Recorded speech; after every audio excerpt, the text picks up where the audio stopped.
Merry Christmas. It is December the 26th, 1:02 p.m. here on the west coast of these United States of America. My name is Arthur Asaduri, and this is the Apologia Center weekly Monday Q&A, live Q&A. I hope you guys had a good weekend. You had a good festive Christmas, opened presents, spent some time with family, reflected on the love of God, went to church, or at least spent some time with your church community, and are looking forward to the new year.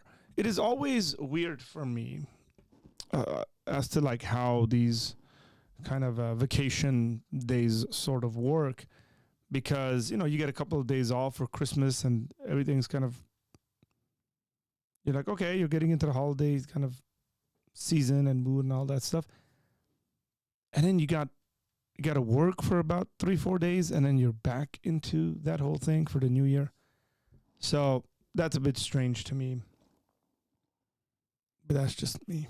That's a personal problem, probably. So let me know how you guys are doing, what's going on. Today, by the way, is a holiday. It's an official holiday. I don't know what else, how else to communicate that. But it is called Boxing Day in England and I'd say Europe, but I could be wrong there. But officially, it is the Feast of Saint Stephen Day. The Eastern Church, it's on the 27th.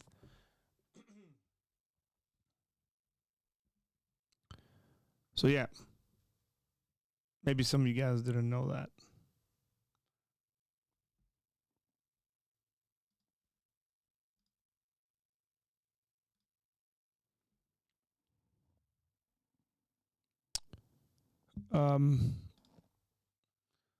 Virgin birth, Mormon versus Catholic versus Christian view.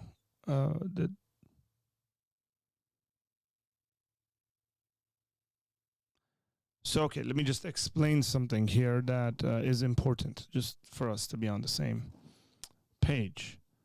There is no Christian view versus Catholic view of the virgin birth. The Catholic view is the Christian view, because Catholics obviously fall in the larger Christian family.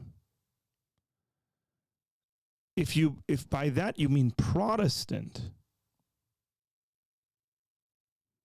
right? If you mean Mormon versus Catholic versus Protestant, that might be something else, but there's no real difference in regards to the virgin birth story, or virgin conception is probably a better, right? Is a more correct idea there. I'm not very sure what the Mormon view on this is. If you want to fill me in, and then I can compare it. But yeah.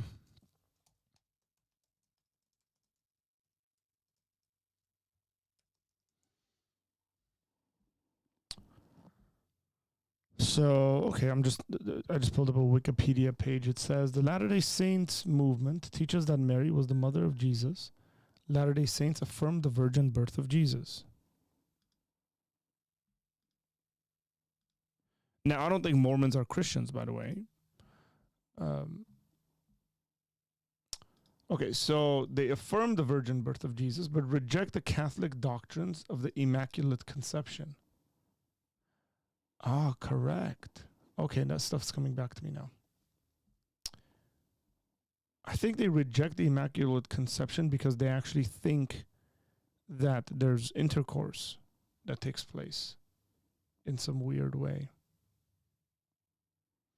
Now, they reject the perpetual virginity of Mary, which Protestants generally do as well, but that has really nothing to do with the virgin conception.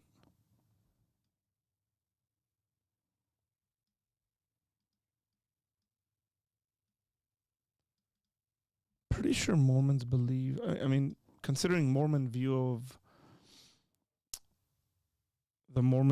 of God the Father being a human and then achieving deity, and then every human is a spirit baby that is essentially put into bodies, including Jesus himself, because in Mormonism, Jesus is the brother of Lucifer or Satan and not God. Yeah, I need more clarity on this. Like, what is it that you exactly want me to compare and contrast here? What's up? What's up? What's up, brother? Happy Boxing Day. Well, yeah, I got to watch my my soccer game today earlier, which was great. That it wasn't like a 12 o'clock game; it was an earlier game for us, at least. It was a 9:30 game, and it was good. It was a tough game. Liverpool ended up winning 3-1. Not bad. Some players are injured, I think, and not with the Liverpool. Well, Liverpool's got injuries, but not related to the World Cup. But some players are coming back from the World Cup injured. What up, brother? How you doing?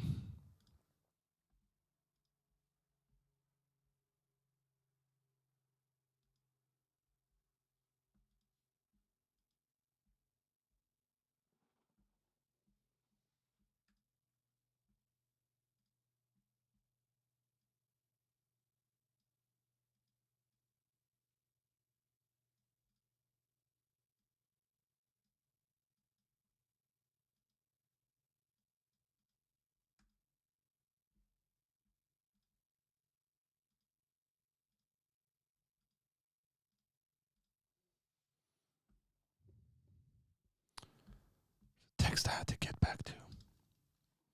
Respond. So, what you guys up to? Are you guys still passing out presents? Is the question. Our kids got to open up quite a bit of presents yesterday, and then they still have some presents that they gotta receive from some people, and they're looking forward to that because they open it up and then they're like, "I well, this one we haven't opened. You know, so and so is supposed to get us a present."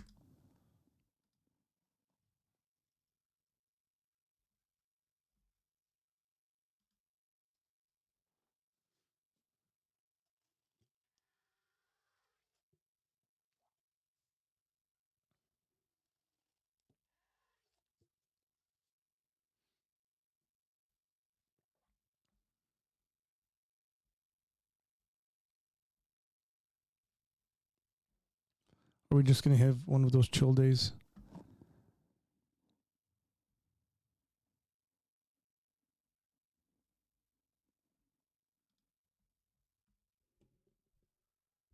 Start an argument.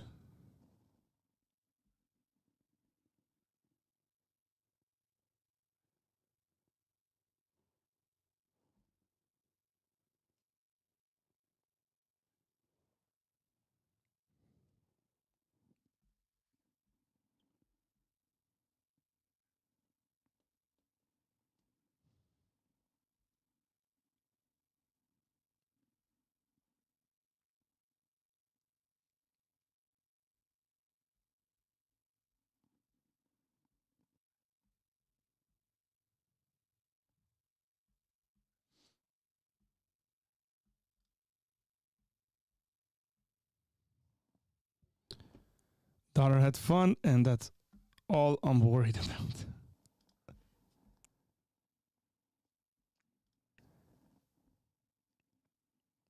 Back to the shop today, but schedule is light.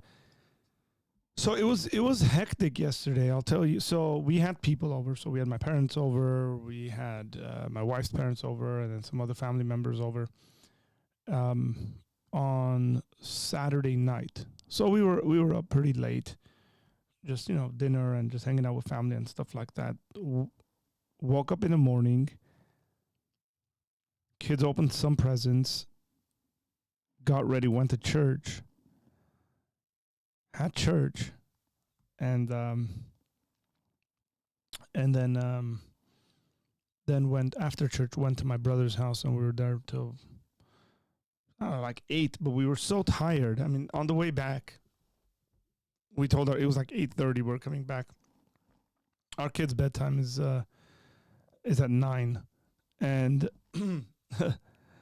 we were like, we get home, you're going to bed because we are so tired. We need to go to bed. So yeah, came home, went to bed. Who would win in a war? Christians versus OnlyFans models. Christians.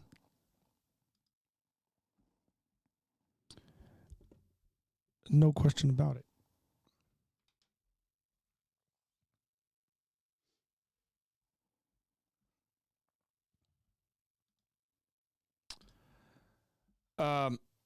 So I'll tell you what was on the menu at on Christmas, and I'll tell you why New Year's Day is a bit different. My wife, phenomenal cook. She did a good job. So she made some salmon, ribs, all sorts of rice and stuff like that, and salads on the side. And then we also had some sashimi because I was craving it.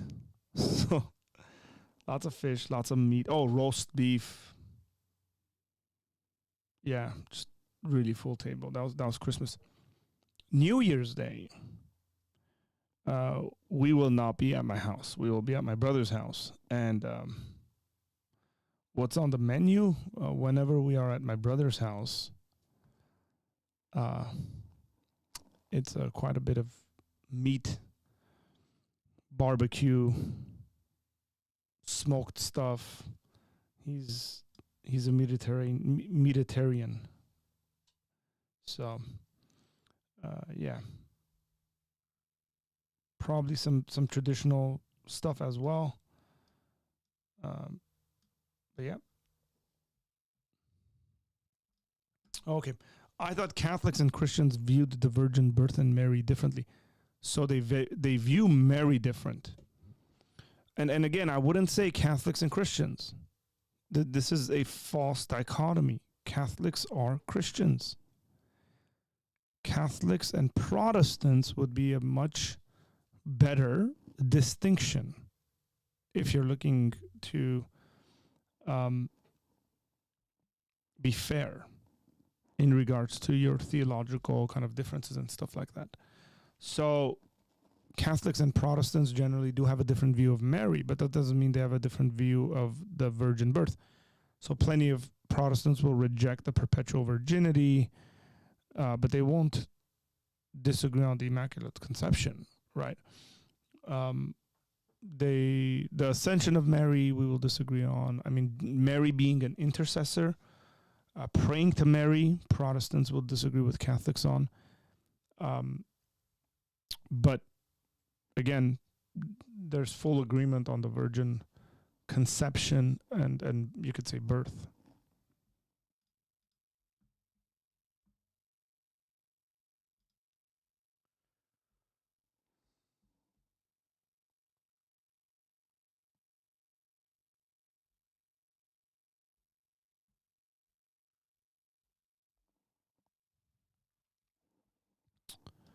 I don't think Catholics are Christians, though. It doesn't matter what you think, honestly. They fall, when you look at academic and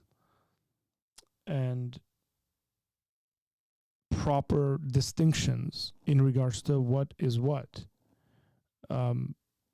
you're going to have to argue, right, how Catholics aren't Christians, given, say, all the essential doctrines of Christianity. Like, do they not believe in the Trinity? Do they not believe Jesus is God? Do they not believe salvation is through Christ? Right? Now, there could be, I would say, and I would agree with you probably on this, that there's some serious theological concerns that I think they're wrong on, but I wouldn't say they're not Christians. Because once I say they're not Christians, I put them into categories of they're just not saved, like blanket statement, the way I would say to Muslims. But I wouldn't make that statement because I think plenty of Catholics are saved. So they believe that works are requirement for salvation. That's heretical. I would say you probably should. I don't necessarily disagree with you, but I don't think it's that simple. When you speak to Catholics who know what they're talking about and the way they developed and try to explain this, they actually would tell you, no, we don't believe this. We believe that salvation is by faith in Christ, and that's how salvation comes. It's the maintaining of salvation, I would say, that's doctrinally problematic. But again, to say they're not Christians in the larger category, because like how the Christianity is defined, like in the essentials, would be really unfair.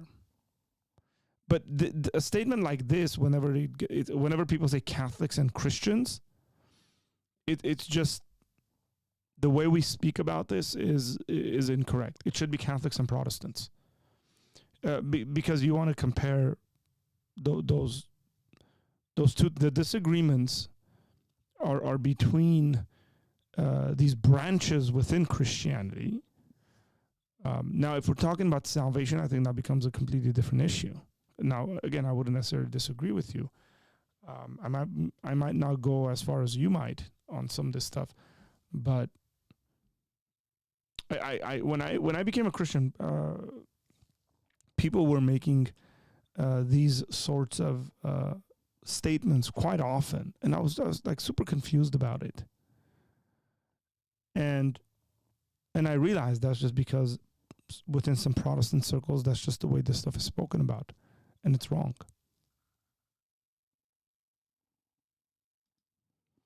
If nuclear attacks start to happen, would you expect people to turn from God or turn towards God? That will bring my crazy friends to their knees since they don't listen. I actually don't, I wouldn't be convinced that it would go either way. I would say it's like any kind of suffering. It's very unique to see this, because when people go through suffering at times, you will see some folks who just in suffering turn to God that you might not have expected. And then you see some other folks who turn away from God and you might not have expected it. So it's very interesting to see what suffering and difficulties do in people's lives. So I don't think it's guaranteed either way.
According to Roman Catholic theology, they are not Christians. They are damned if they consistently hold to that worldview. Granted, many who are Catholic don't hold to the beliefs of the Roman Catholic Church. Okay. What percentage of male Christians do you think carry a firearm at some point or extension of themselves? In America? I'm assuming the question is for folks in America. Could a sovereign Christian nation exist within the borders of the United States under its own law? It doesn't seem like it. I don't think a sovereign Christian nation can exist within the borders of the United States. That just seems constitutionally not to make sense. In the U.S., I would assume a good amount of Christian males either carry firearms or own firearms.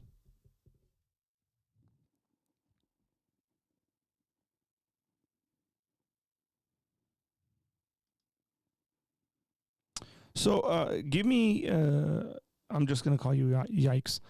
So let me know about your background, by the way. What's your background? What's your religious background? How are you on this channel? How'd you come across it? That would be cool. And I'll give some breakdowns if it's necessary. Where you're from, that matters as well. Had a good Christmas. Very good Christmas.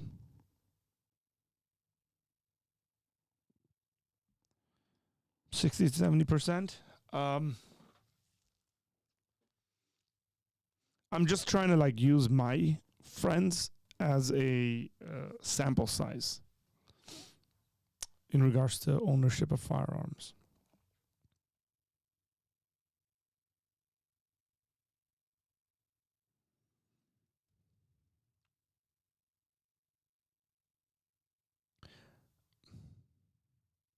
I'd say about 95% of my friends own firearms.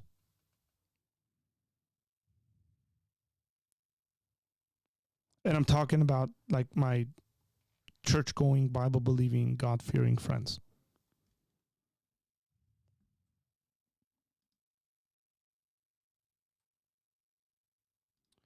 I doubt that's possible.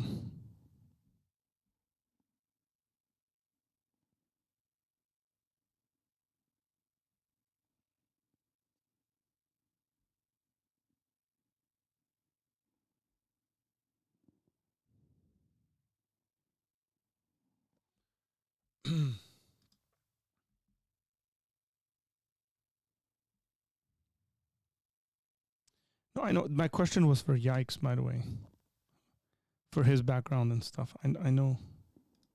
I know.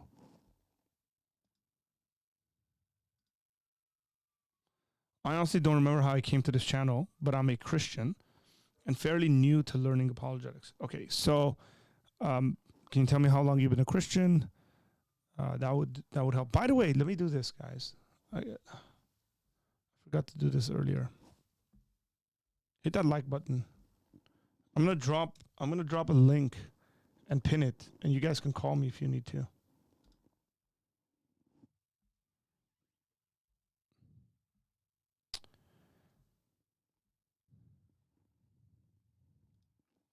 What are my thoughts on theonomy? Should it be desired? Do you think it's possible in today's world? Oh man. Should it be desired?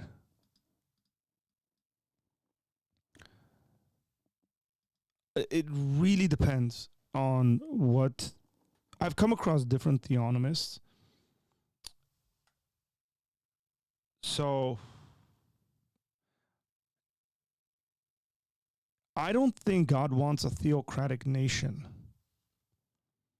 That's where I start. I don't think that's the point. Now, can we have a nation that is heavily influenced by Christian living and thinking and morality? Yeah. Should it be desired? I don't see why not. Considering some finer points of like some of the details that need to be answered. Because some folks have really made a mess of this, I think. Like requiring everyone go to church on a Sunday, like making that legally kind of binding or something. Like if you're going to live in this town, you got to go to church on Sundays. And it's like, no, I don't think that's biblical. Hang on. So because of my electricity issues in my house last week, I might have shared this already, but I had a couple of things that broke here, like burned. One of them was the heater I had in here, and the other ones were my speakers, which I've replaced since then. I got this heater that's a lot more silent than the other one, which is cool because I can have it on during the streams, but it does a really good job of heating up this place. And so I got to lean over and turn it off because I'm going to start sweating. It's also not so cold today.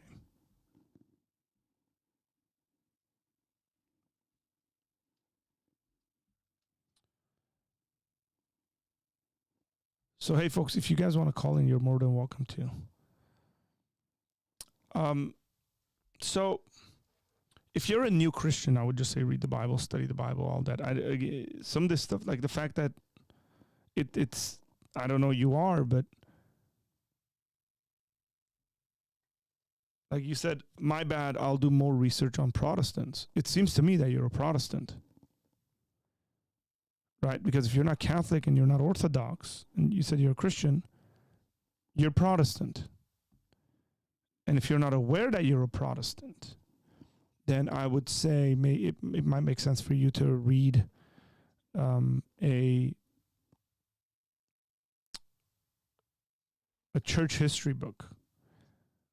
In the recommended in my description box, I have a link to recommended books, and there should be a church history book in there that you can read. And I think it would give you an overall understanding of the development of the church historically, and maybe even theologically.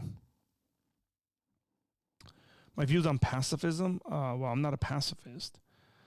I don't think pacifism is necessarily taught in the Bible, but thus, the 90-something% of my friends who own firearms, yet I think that the Christian should never ever desire to be violent. If the Christian has a desire to be violent, I think there's a serious problem there. So let's be pacifists to the best of our abilities, is what I would say.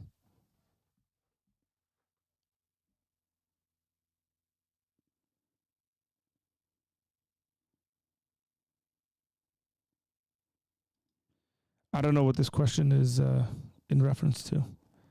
Oh, the call-in. I can do either, I think. If you call in, I can do audio and video. Or I'm pretty sure I can do audio. I haven't tried that, but I'm pretty sure if somebody wants to try it, call in if you want to just be on the audio. Again, I think I can have you in here just on audio. I'd like to call you with eCam so your subs can ask Young Earth questions only if... Yeah, that's fine. Hey, if you guys want to have my buddy Carl in here, and you guys want to ask him Young Earth questions, then I'll just moderate and then chime in. That's cool because he'll get to talk.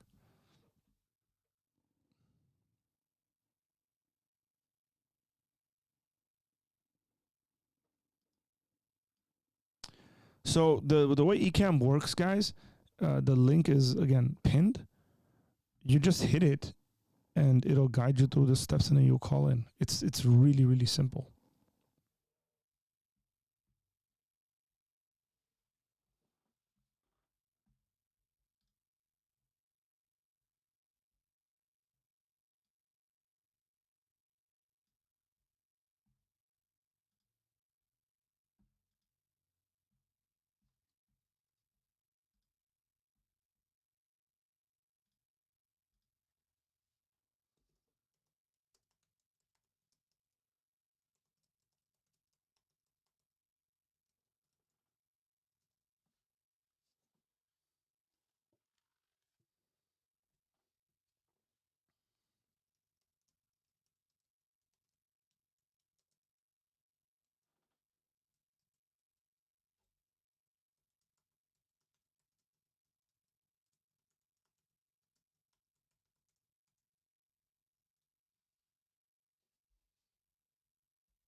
Okay, guys, if you're jumping in here late, hit that like button.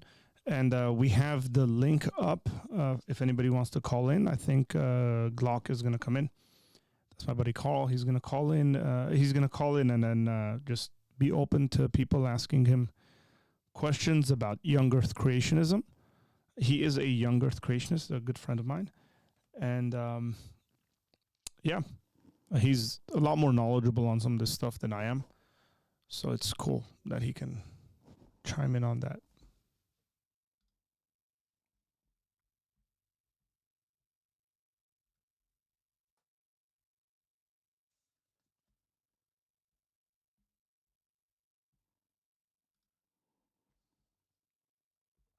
I'm drinking coffee, yet I'm a bit tired.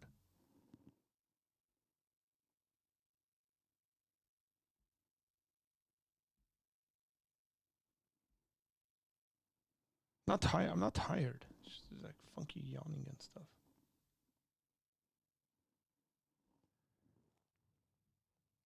Andrew Tate gave us Christmas speech. Is that true? He's a Muslim. He has no right to give a Christmas speech.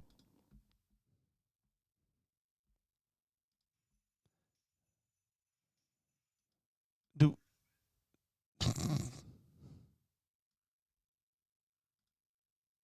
do Muslims realize that? I mean, some do. I should be fair. That when we celebrate Christmas, we're celebrating the incarnation of the Son of God.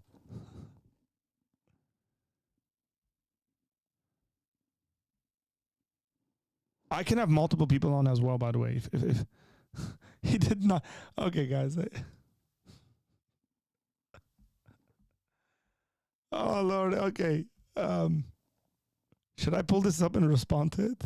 Like, this guy cannot go around. I don't know. Maybe he doesn't. But Christmas is the celebration of God becoming man.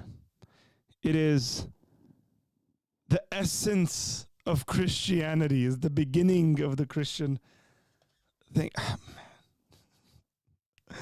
I'm sure. Let me see that. Someone commented here, you are the definition of the enemy of my enemies, thus making you my hero.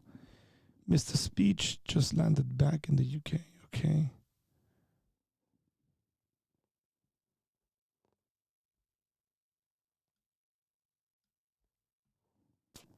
Someone wrote, fear Allah.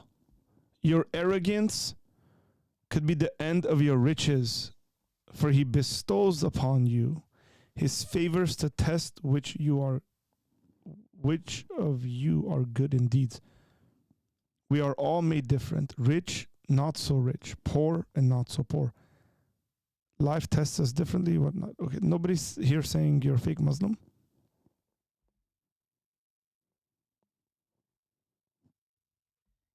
Is nobody in here telling this guy's a fake Muslim?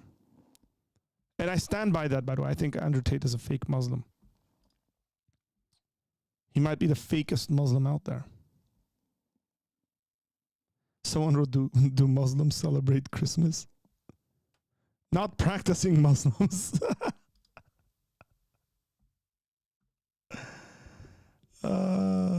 It's hilarious. What is he going to say? Mary 8? I think that makes more sense. I don't have any questions beside the newbie question of what the difference between New Earth creationism and old. Please feel free not to answer, since I feel like I should already know this. I guess we'll talk about that. We'll talk about young Earth, old Earth, and what that looks like. He's actually calling in right now, so give me a second.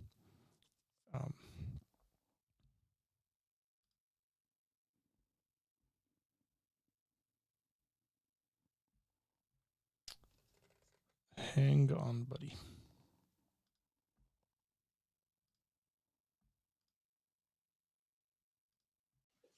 Okay, you're on live. Thanks for calling in. Hey, how's it going? What's up? Hey, you have some earphones you can pop. Oh, you already have them in there. Look at Yeah, that. it's not working. No, it is. It initially cut off, so I thought. Nice. Okay, so first question has been asked by our friend Chad, right? Pristine Auto Detailing, and he says, "What's the difference between young Earth and old Earth creationism?" I mean, you probably know more about old Earth creationism than I do, but there's like multiple old Earth views. But young Earth creationism says that the not the universe, but that the world, the Earth, is 6 to 10,000 years old, and that Genesis 1 to 11 is generally accepted as literal. Like, when God, in the beginning, God created the heavens and the earth. The earth was formless and void. We believe that it was, and that the Spirit was hovering over the waters. We believe that the Holy Spirit was literally hovering over the waters. You know, when He said, "Let there be light," there was light. Like, these are all like actually happening, and that the all the 6 days are 24 literal 24-hour days. Yeah. So I think that's the main thing that distinguishes young Earth and old Earth creationism. Like, if there was one thing to actually say, what's that main point of difference? It would be that the young Earth creationist believes in a literal 24-hour Mhm. period in regards to the creation, where the old Earth creationist, and this should be distinguished between old Earth creationism and theistic um, Evolution. evolutionists are a different camp. They have commonalities, but so do old Earth creationists and young Earth creationists, right? So Mhm. um, the idea there would be, and this is, I'm not saying this to you, I'm explaining it to Chad, that if one believes in a 24-hour period of time, the other one doesn't. And it's very difficult because even within the young Earth camp, like you rightly said, there are differences in regards to time frames. So they believe the word day that is used in first day, second day, third day. The old Earth creationists will say the word day is a period of time. How long that period of time is.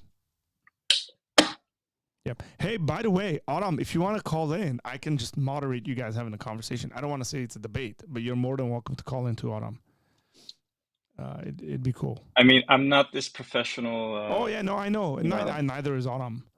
So I know the both of you guys, and you guys are both very gracious and humble guys. So because he wrote rubs hands together in excitement. That's great. Now you guys can see Carl's face. So okay, so that's the main distinction. By the way, there's a really cool book. Let me see if I can lean over and grab it. There it is.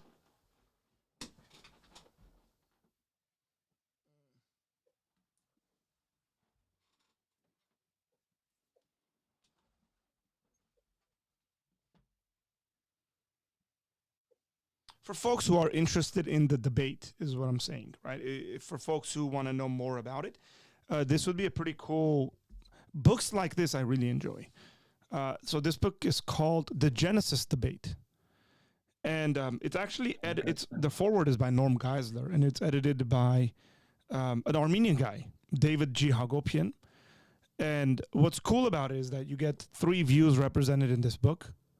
You get the 24-hour view, young Earth creationism, defended by J. Ligon Duncan III and David W. Hall. You know these guys? me, I don't know them. Okay. And then the day age view is defended by Hugh Ross, which is a popular name, and Gleason Archer. And then the third view is actually not theistic evolution, but it's the framework view.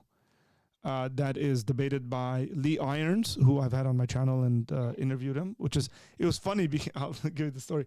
And Meredith Klein. The funny thing is that I read this book in Bible college, and I really enjoyed it because it's a debate book. So everybody presents their point, everybody responds to one another. So you get to see everybody's view and counterpoints and responses to one another. And then, like over the last, I don't know, 4 or 5 years, through a friend, I met Lee Irons, who I didn't know is the same Lee Irons as the guy who wrote the section in this book. And like, I met him, we hung out together at a conference, we've eaten together and talked theology and just, and then I, because he's an expert on like language and stuff like that. And I told him, hey, I got to have you on my YouTube channel because I want to talk to you about like sanctification and justification. He's really good at that sort of stuff. And then I realized it's the same Lee Irons. So I texted him. I was like, let me first have you on so we can talk about the framework view before we talk about the other stuff. But we will, this upcoming year, have him back on. But yeah, okay. So that's enough said. But again, because I like making recommendations to people for books, good book all around. So we've answered that question in regards to what is young Earth. What distinguish? It's easier to say what distinguishes young Earth from old Earth, and very simply, it's the 24 hours or not the 24 hours. What would be, Carl? What would you say is the strongest view of young Earth creationism? The strongest argument. Probably death before sin. Oh, we wouldn't just say it's human death; it's animal death too. Yeah. I'm not a Greek expert or a Hebrew expert, but it mostly hinges on the word nefesh, the life. You know, I think it later goes on after the flood, where God allows man to eat meat. He talks about the lifeblood. Life is in the blood. So we would say death before sin. And there might be objections like, oh, but plants, humans ate plants or animals ate plants. Yeah, but those we don't consider, those aren't alive.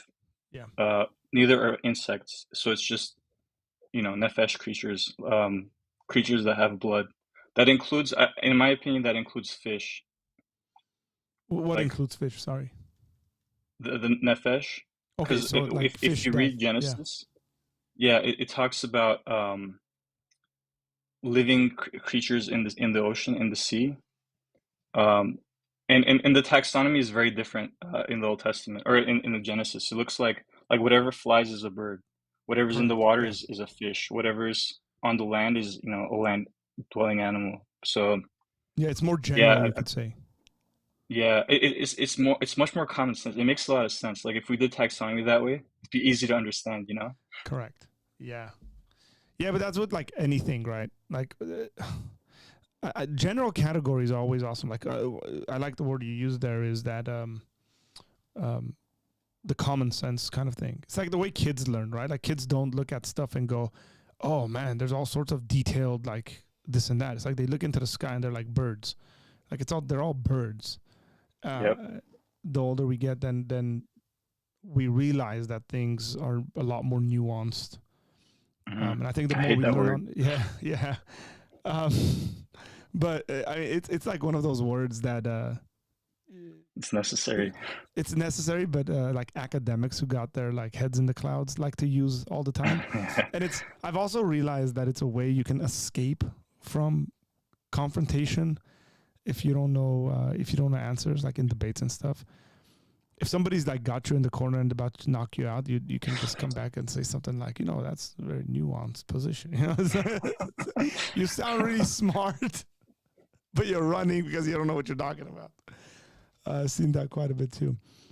So Autumn says, I'd love to jump in, but I have another commission that I have to finish up within a pretty tight schedule. But I'll try to be as engaged as possible. So Autumn, I showed Carl your drawings yesterday. Oh man. And those are amazing. He was amazed. They're really good. I should do an advertisement for Autumn. So for those of you guys who really enjoy dinosaurs and like dinosaurs, Autumn does drawings of dinosaurs and he's really good at it. You can check out his Instagram page, and he also takes orders. Now, based on that, I'm going to ask a question Carl asked me yesterday. Carl, you said, would he be able to draw a dinosaur, of any dinosaur, I suppose, with a little human next to him? Right? Am I right? Yeah. Can we commission that? Autumn, can we commission you with like a little Adam in the garden and the dinosaur next to him? Like, and he's petting him or something? That'd be hilarious. Okay. Insects aren't alive is a question. No, insects aren't alive. Let me pull up get my Bible real quick. Well, now we got to nuance what we mean by alive. I don't know how Yeah, I don't know Okay. how I would answer that, but it's Okay. it's it's in the sense that like in the same sense that a plant is alive, an insect is alive. Okay. In the Yeah. scientific sense, it's alive, but in the biblical sense, I don't think they would consider that to be living. Okay. Just let me know what See, passages you're pulling up. Okay. yeah, it's basically right after the flood. It's like I think it's chapter 11 or something. No, it's Tower of Babel.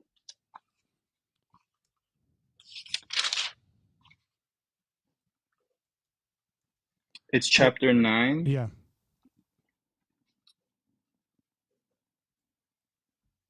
Verse 3. Is it verse 3? Oh yeah, yeah. Yeah, exactly. And then if you read verse 4, so this is Genesis chapter 9, verse 4. However, flesh with its life, that is its blood, you shall not eat. So flesh with its life, it's whatever has blood is alive. And if you go to Genesis 1, where he does create everything, where he creates these creatures, it talks about living creatures or something along those lines. I don't remember exactly. So this would be 2. 2 or Yeah, 1? living creatures. That This is 1. this would be chapter 1, verse. It's not just verse 20. There's multiple verses that say Mm-hmm. that. Um, and another thing in regards to life, there's nowhere, no, not that I can recall, that in the Bible a plant is said to die. Plants wither, they wither away. It's only animals that die, or men that die. So Yeah. things with blood. No, that's a fair point. I like that. I'm thinking because in Armenian, by the way, we don't refer to animals dying. Like, so we refer to humans dying by a different word, and we refer to animals dying by a different word. Now, Aram's calling in. I want Oh, to pull that's him in right. here. Aram, are you going to be just on audio? Let me see. Hang on. I got to.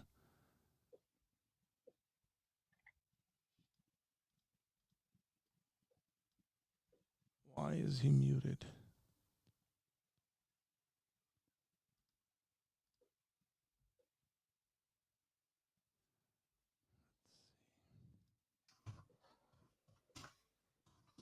Aram, can you hear me?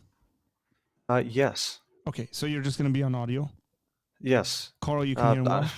Unfortunately, don't Yeah, have a here. webcam here It's all good, with me bro. right now. So You're all good. Just it's for my software. I needed to figure out like why the audio wasn't coming through. yeah, sure. Let me make because your English is phenomenal, and also your Armenian is really good. So tell me, in Armenian, when we refer to people dying, Mm-hmm. we don't refer that same word to animals dying, correct? I wouldn't say so. I mean, in which context? I mean, do you mean from the Bible's perspective or just No, I'm just talking just ourselves? generally linguistically. So yeah. Oh, okay. Now I Right, like we understand what wouldn't you mean. say So like like I wouldn't say, but I'll translate this for folks. I wouldn't say im shuna mahatsela. Like I would say im yeah. shuna I know satkela, what you mean. right? I know what you mean. I mean, that depends if you how emotionally attached you are to it. But yes, I understand. I understand what you mean. Yes, of course. There is a distinct, distinct way we approach the word death when it comes to animals and humans. Yes. So it's the word satkel when it comes to animals or other Which is a beings, lot non-human rougher. beings. Yes, I agree. A lot more aggressive to what happens to animals than with humans. We're a lot more generous. Yeah, pretty much. Yes.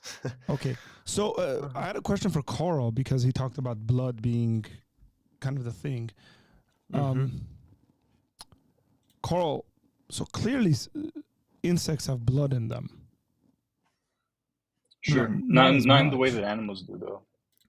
Okay, so help me understand that.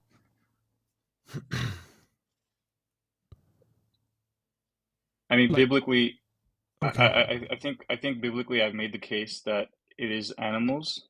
I mean, it even if we go back to Genesis, No, was it hang 9? on. I like your plant. Not analogy, but your plant explanation, because plants wither and so on and so forth. But it's very clear that plants don't have blood in them, right? Right. But there's insect. Like you kill an insect. I mean, some insects. Would mosquitoes fall into this category? I assume, but they don't. It's not their own blood. I guess they. But like cockroaches or something like that might not. As opposed to, what's an insect that would have blood? I don't know. Well, also, I don't like to do this, but we have to understand the cultural context. Why How, don't you like to do that?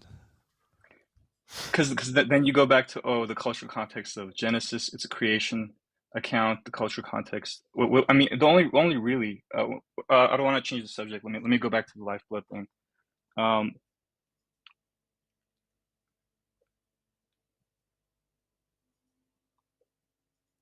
Okay, so PT. It says flesh with its life. It's not. The only thing that looks like it has lifeblood is animals. It doesn't look like there's insects. I think you have to make a case from the scripture to say not today's modern scientific explanations of what life is, but from the scripture you'd have to give me an example where an insect is alive. I think I've provided enough scriptural support. No, I'm just asking for my own kind of thing, not like in a debate kind of format. So PT wrote insects' blood, quote unquote blood, is called hemolymph.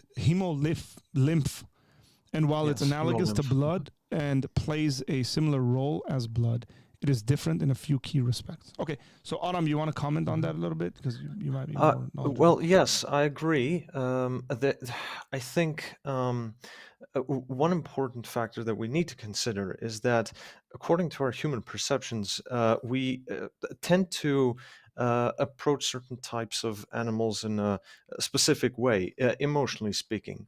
Now, when it comes to insects, we definitely have very specific approach towards them that we would be much more careless about them dying compared to, like, I don't know, warm-blooded mammals, right? Because we emotionally, because we are emotional beings, we identify with certain kinds of animals emotionally. Like it would be, of course, we can definitely admit that when you kill a fly and it's annoying and it's buzzing in your ear, you just want to get rid of it. But you wouldn't do the same to a puppy, right? So there's this there's an emotional attachment that we have to certain kinds of animals, which is understandable. However, I think that has a deeper meaning, because that in itself, I think, also proves that certain kinds of animals, that there is a hierarchy. Let's say certain kinds of animals are at a higher, let's say, at a higher state. So insects, I do not think that, for example, when we argue, like, do certain kinds of animals or do all animals go to heaven? A lot of people will ask this question, and that interests me as well. Can we say the same thing about insects, or I don't know, cold-blooded reptiles? I think the fact that we have certain emotional approaches to different species, that in itself holds this question inside our heads, like, do certain kinds of animals go to heaven or not? Or how would we categorize them in that hierarchy? So when PT good joke, PT. The way you talked about hemolymph, I think that holds ground to what I'm trying to get to here. So I think naturalistically there's a point to be made here as well. As well as spiritually. By the way, I personally think that animals have souls. So yes, and insects don't. And that yes, goes part of the hierarchy. Yes. And for those who say, "Oh, you can," I don't believe they have human souls, by the way. So I don't think they're eternal in that sense. But I think animals have souls. That's partly why they act the way they do. And then when they die, they just stop existing. Actually, nefesh. Yeah. Go ahead, Carl. Sorry, my Well, apologies. I was just going to expand on what Arthur's saying. Hmm. I also believe animals have souls. Nefesh, I think, would be soulish creatures. Like Hmm. it's really it Hmm. has multiple like it means multiple things, but Correct. soulish is one of those definitions. Yeah. The living Hmm. aspect, the way Right. and hey, look, it could be right, like textually, like scripturally speaking, it could be that the word is just used for stuff that is actually ensouled. So that would Hmm. actually Interesting. not include insects, and that would include plants, because those things would not be ensouled sort of stuff. Hmm. Maybe even fish. I'm not sure. Um, uh, maybe some fish. I'm not sure. There's, I think, well, it would generally be a theory, probably, but I think God Himself also has. Um, uh, Also for him there's some kind of hierarchy. I think when it comes to creation and the things that he has created, he has different emotional attachments to his creations. So since we are made in his image, in many aspects, I think we are at the very top. But I think that there are certain kinds of animals that he loves and cherishes as well. And the way we as well, when we're made in his image, we have different emotional perceptions. We think that warm-blooded mammals, fluffy mammals, are much cuter. We generally tend to do that, while they're being compared to, I don't know, like Komodo dragons, or snakes, we tend to look at them as vicious, soulless creatures. But I think God loves His creation. There's no doubt about it. But I definitely do think that there is some kind of hierarchy there, and I think that would be applied to uh, their spirituality as well. So whether they do have souls or not, or whether some of them have the same kind of soul or not. So that's what I'm trying to get to. Yeah, it's Yeah. interesting, because when we think about hierarchy, we got to think about like whether it's an ontological hierarchy or like a functional hierarchy. Yeah. Hmm. In regards to us being distinct from the animal kingdom, I would say is an ontological hierarchy. We are different, and there could be an ontological hierarchy within the animal kingdom, right? Hmm. But there might actually be a functional one as well, um, and that might change. I mean, fungi might be extremely important to forests, like functionally. The Oh yeah, hierarchy is of extreme absolutely, importance than, absolutely. I No, don't know, some random stuff. thing is, we talked about insects. I mean, every single organism in the whole ecosystem plays its part. You take one out, and it's almost like it has the butterfly effect. Ecosystems need to be sustained. When you have invasive species, like for example, you have wild boars in North America, and hunting is permitted against them quite a lot.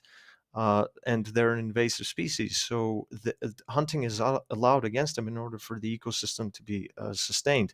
Also, sometimes elk, when certain carnivorous species just start to decimate the whole herbivorous animal population, that can uh, drive the ecosystem to collapse, and also that would harm us in the end.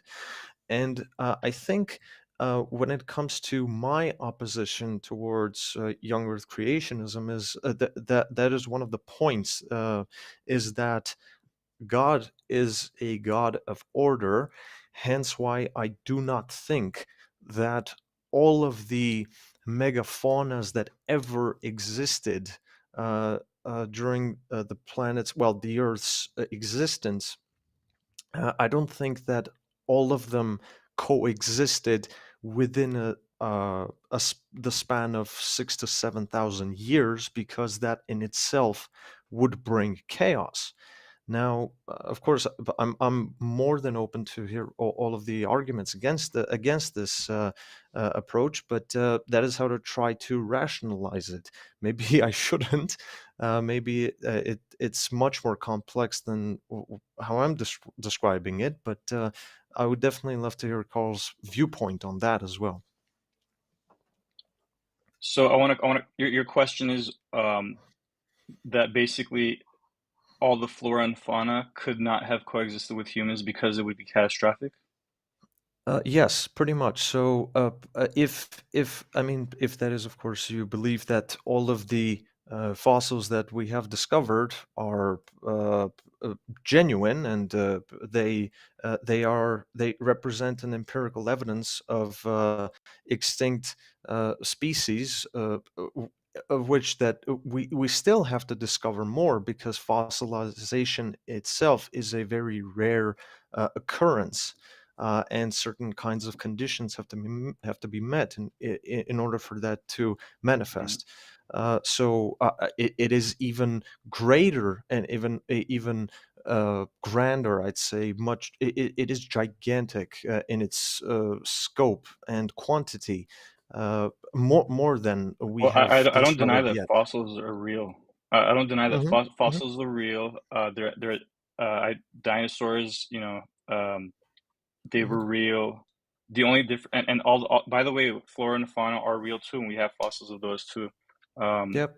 Yep. Hmm. and the estimate is about 80 plus. I think it's close to 90% of the plant Hmm. life we have today, or we had back then, has been wiped out.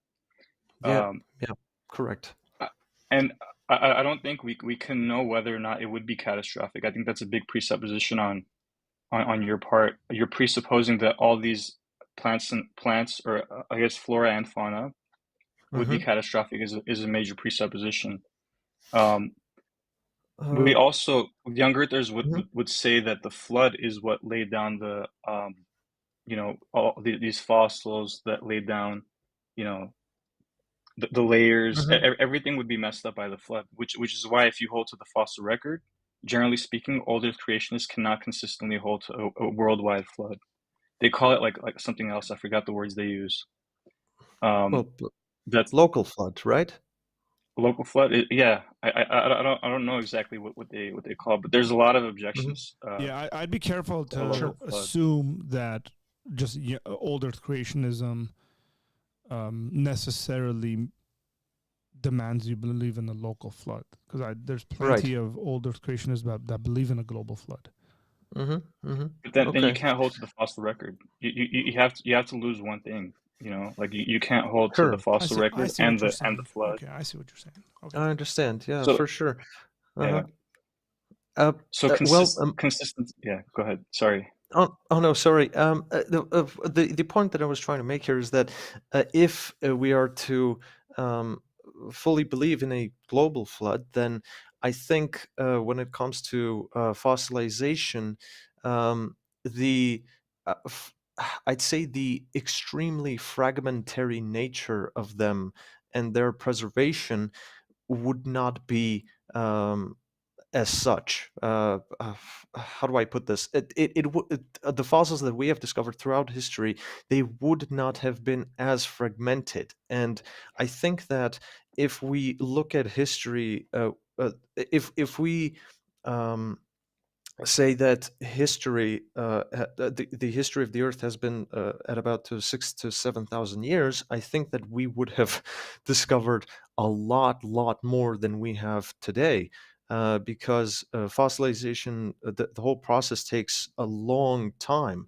And also, if there had been a global flood, I think we would have discovered much more than we have yet. So, and also when we look at the different layers of the Earth, the fossils are so fragmented, and also it is such a rare occurrence that I think a flood would have provided us with much more evidence, a global one at that. So that's how I try to look at it. Now, I understand that there are certain things that cannot be regarded Well, only I'm really sorry, but materialistically. there's no way. there's no way I can Hmm. keep track of like 5 or 6 different things.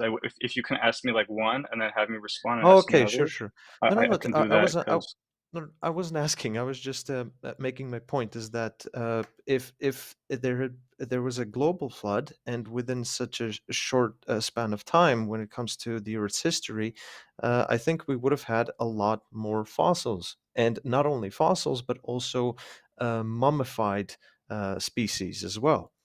Uh, that would have been a tremendous, let's say, assistance to paleontologists getting a lot more evidence in their hands.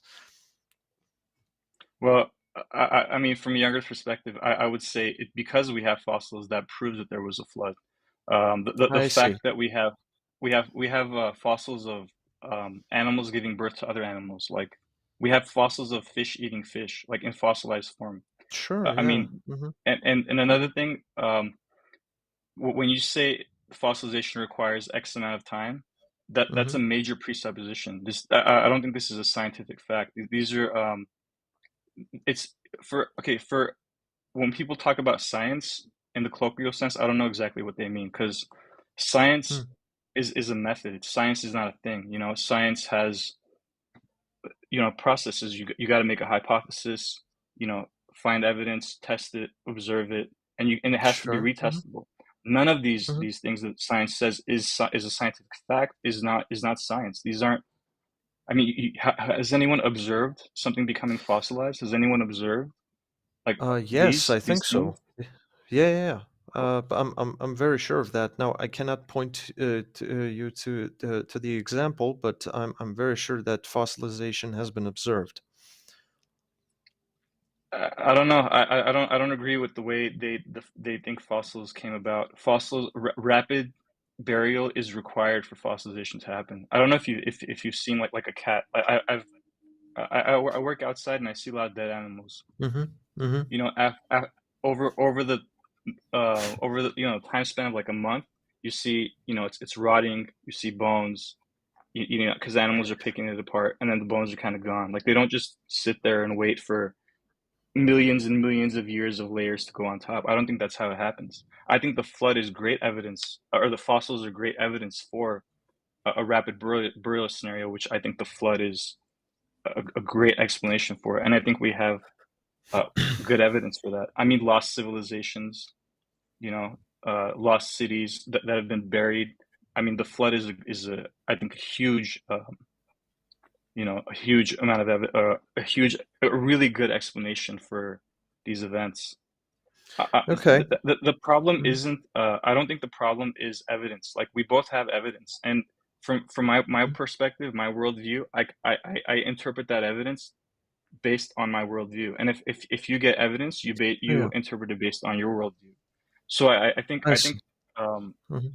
the thing is like, and younger creationists say this a lot, and I do think you care about the scripture, but I do think Sure. Mhm. this is more of a scriptural. This is why I mentioned to Arthur a couple weeks ago that we need some people who are like biblical experts to go down and talk about the Bible, not scientific evidence, not because every evidence is interpreted by everyone's worldview.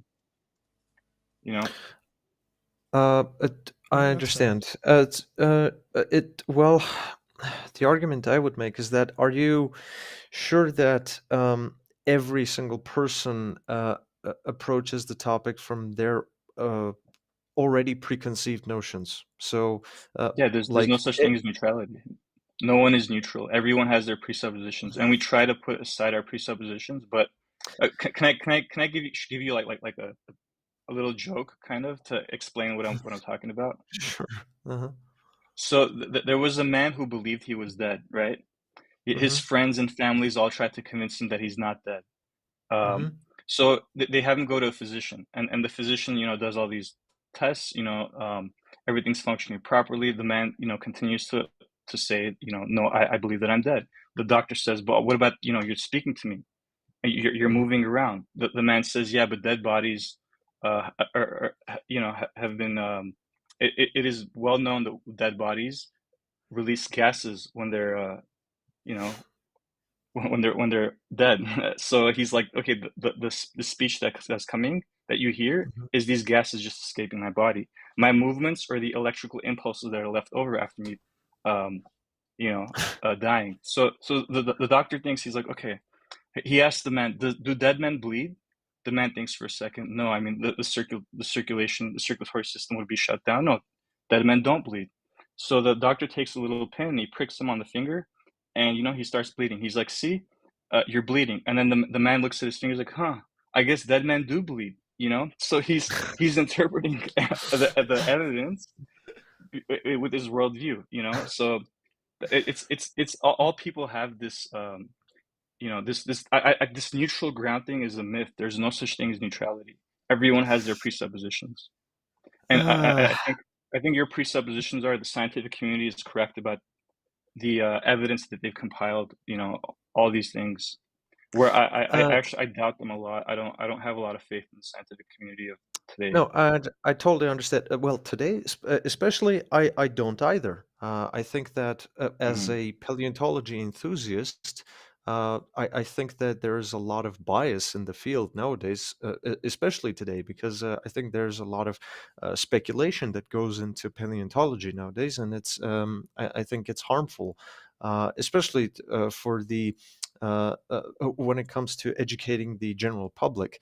However, Hmm. I do not think that I've heard this argument from a lot of people that come from a younger worldview, is that the fields of science or sciences have always been corrupted, and but by man's pride or hubris. I don't know how you would say that, but or that. The theory of evolution itself had started with this idea or this goal to drive people away from God, and I do not see it that way. I think that But the I've field never of made that science. argument. I've never No, said no, I anything along understand. I those understand. lines. I understand. I'm not Yeah, but this accusing this you. is It was just Yeah, I know, but yeah, when you're yeah. saying that, the people who are observing think, "Oh, Carl believes these things." So I think it's Ah, better if you okay. ask me questions and I can clarify where I stand on the position. Okay, I apologize. That wasn't my intention.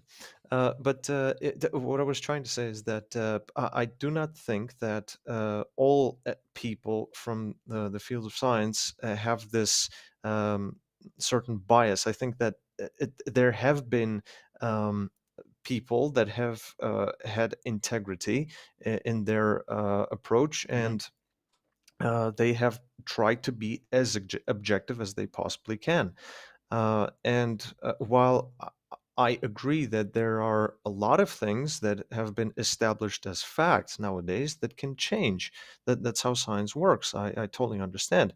What I'm basing my worldview, I'd say, it is on the physical and empirical evidence that we can go off of. And I understand that God's word is eternal, and it is inerrant by, of course, 100%. Now, when it comes to the Bible itself, I think it would be down to the correct interpretation, and that's where we might disagree on certain aspects. Uh, I didn't really have a question here, so that would simply be my statement regarding the fields of sciences that Sure.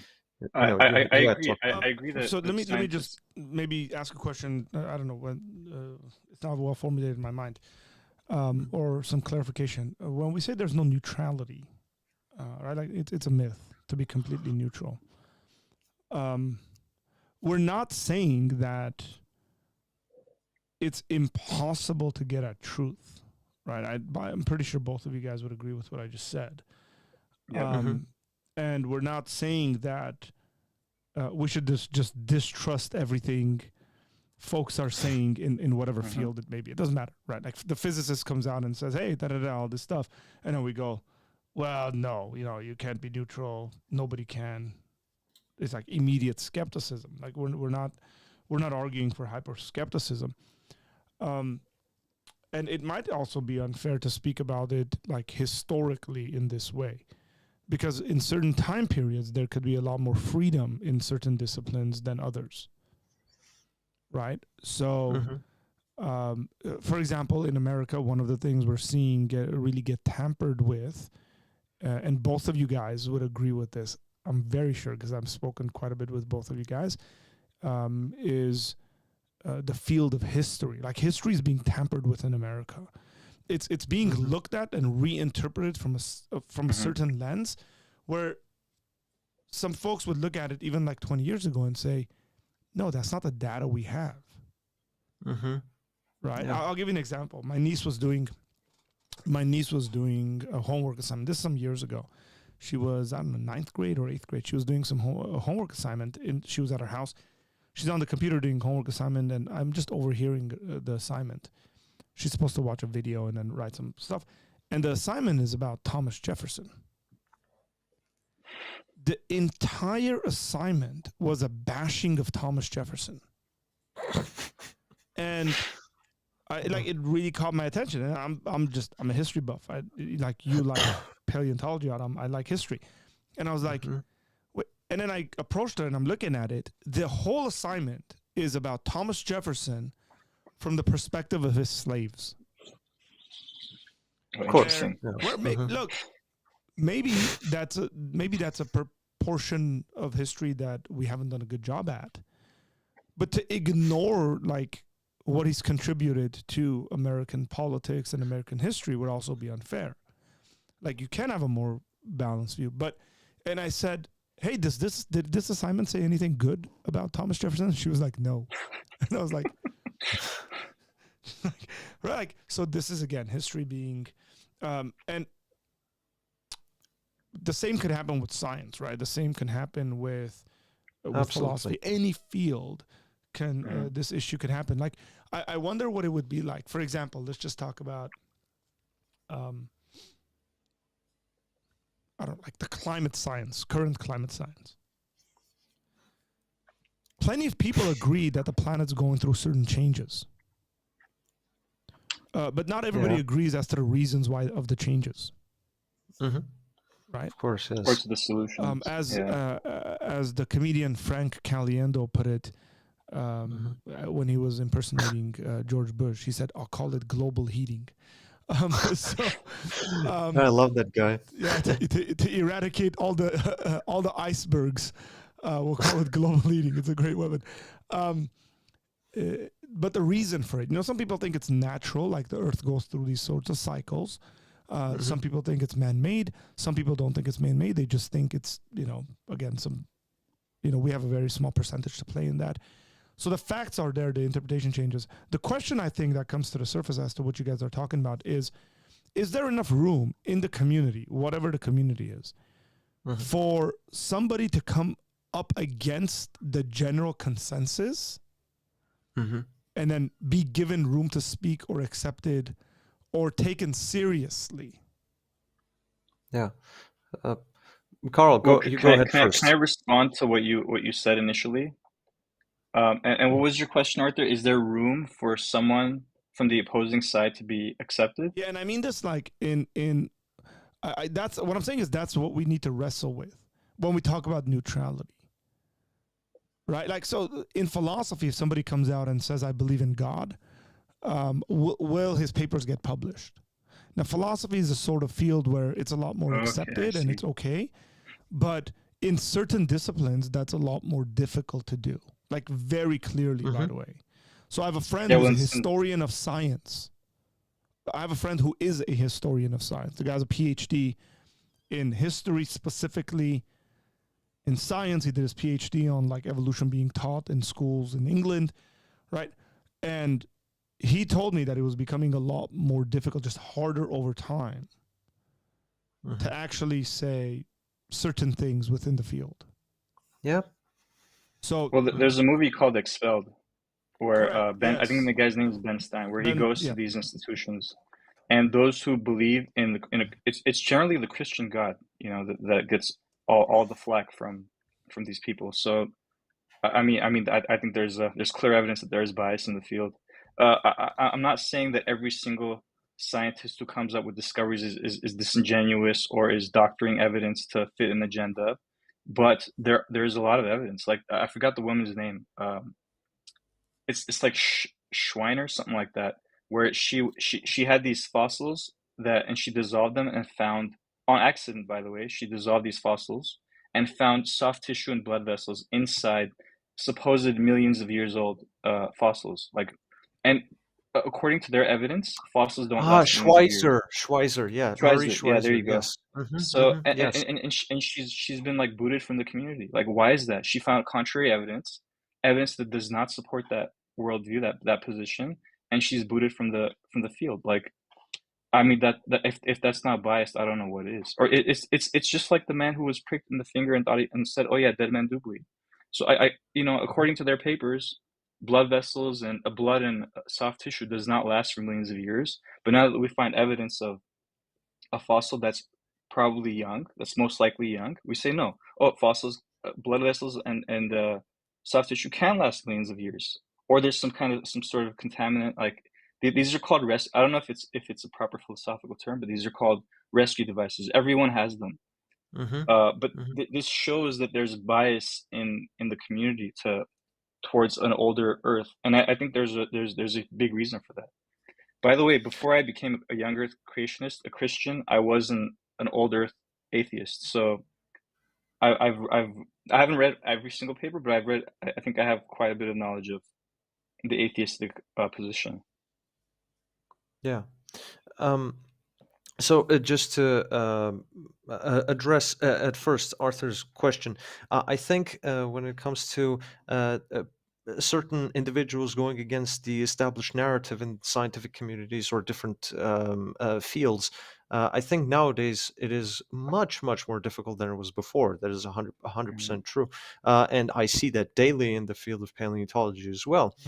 Someone who from time to time reads papers or sees what the let's say mainstream paleontologists say, etc. I think nowadays it is clear, and just going off of the example that you talked about regarding Thomas Jefferson, it is clear that all of these major institutions have been severely compromised, and it has become much more severe as time has gone on.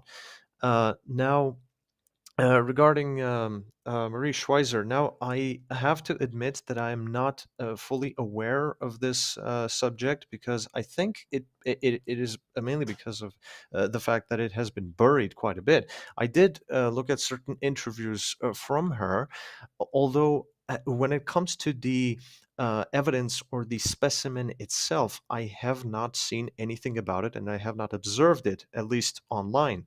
There's not much that I can say about it, unfortunately. However, I have seen tissue being preserved mainly from the permafrost, from woolly rhinoceros or mammoths, etc., which would be approximately, according to today's dating estimates, about 10,000 to 20,000 years. Now, I think it is important when we talk about the age of the Earth. It is important to talk about the legitimacy or illegitimacy, perhaps, of carbon dating or different dating methods. Now, the science behind it, I have to say that I'm not 100% aware of it. However, I think that at this point in time, throughout history, I think we can say that carbon dating has been quite accurate in determining the age of different fossils, which have been found within a time frame up to 50,000 to 60,000 years, which would in itself rule out the notion that the Earth could be 6,000 to 7,000 years old. That is, of course, if we believe in the method. I think that it is quite reliable, and we have all kinds of methods of dating, that not just carbon dating itself. So I would love to hear Carl's arguments against that, and because the point is, I'm not trying to make my own case here. I'm trying to learn as well myself the different viewpoints. Sure. Sorry, before we move on, just 1 second.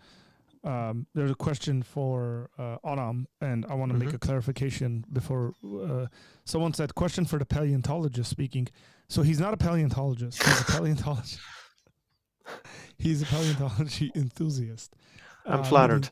Yeah, that'd be nice. But before Carl answers, I just don't want someone, assuming that we've had an actual paleontologist on here, and I don't think Adam would want that kind of pressure on him anyways. Are you familiar with Randall Carlson and Graham Hancock? Unfortunately, no. I would have to do some research on that. If Peter could expand on that, I would love to hear from him. Okay. Mhm.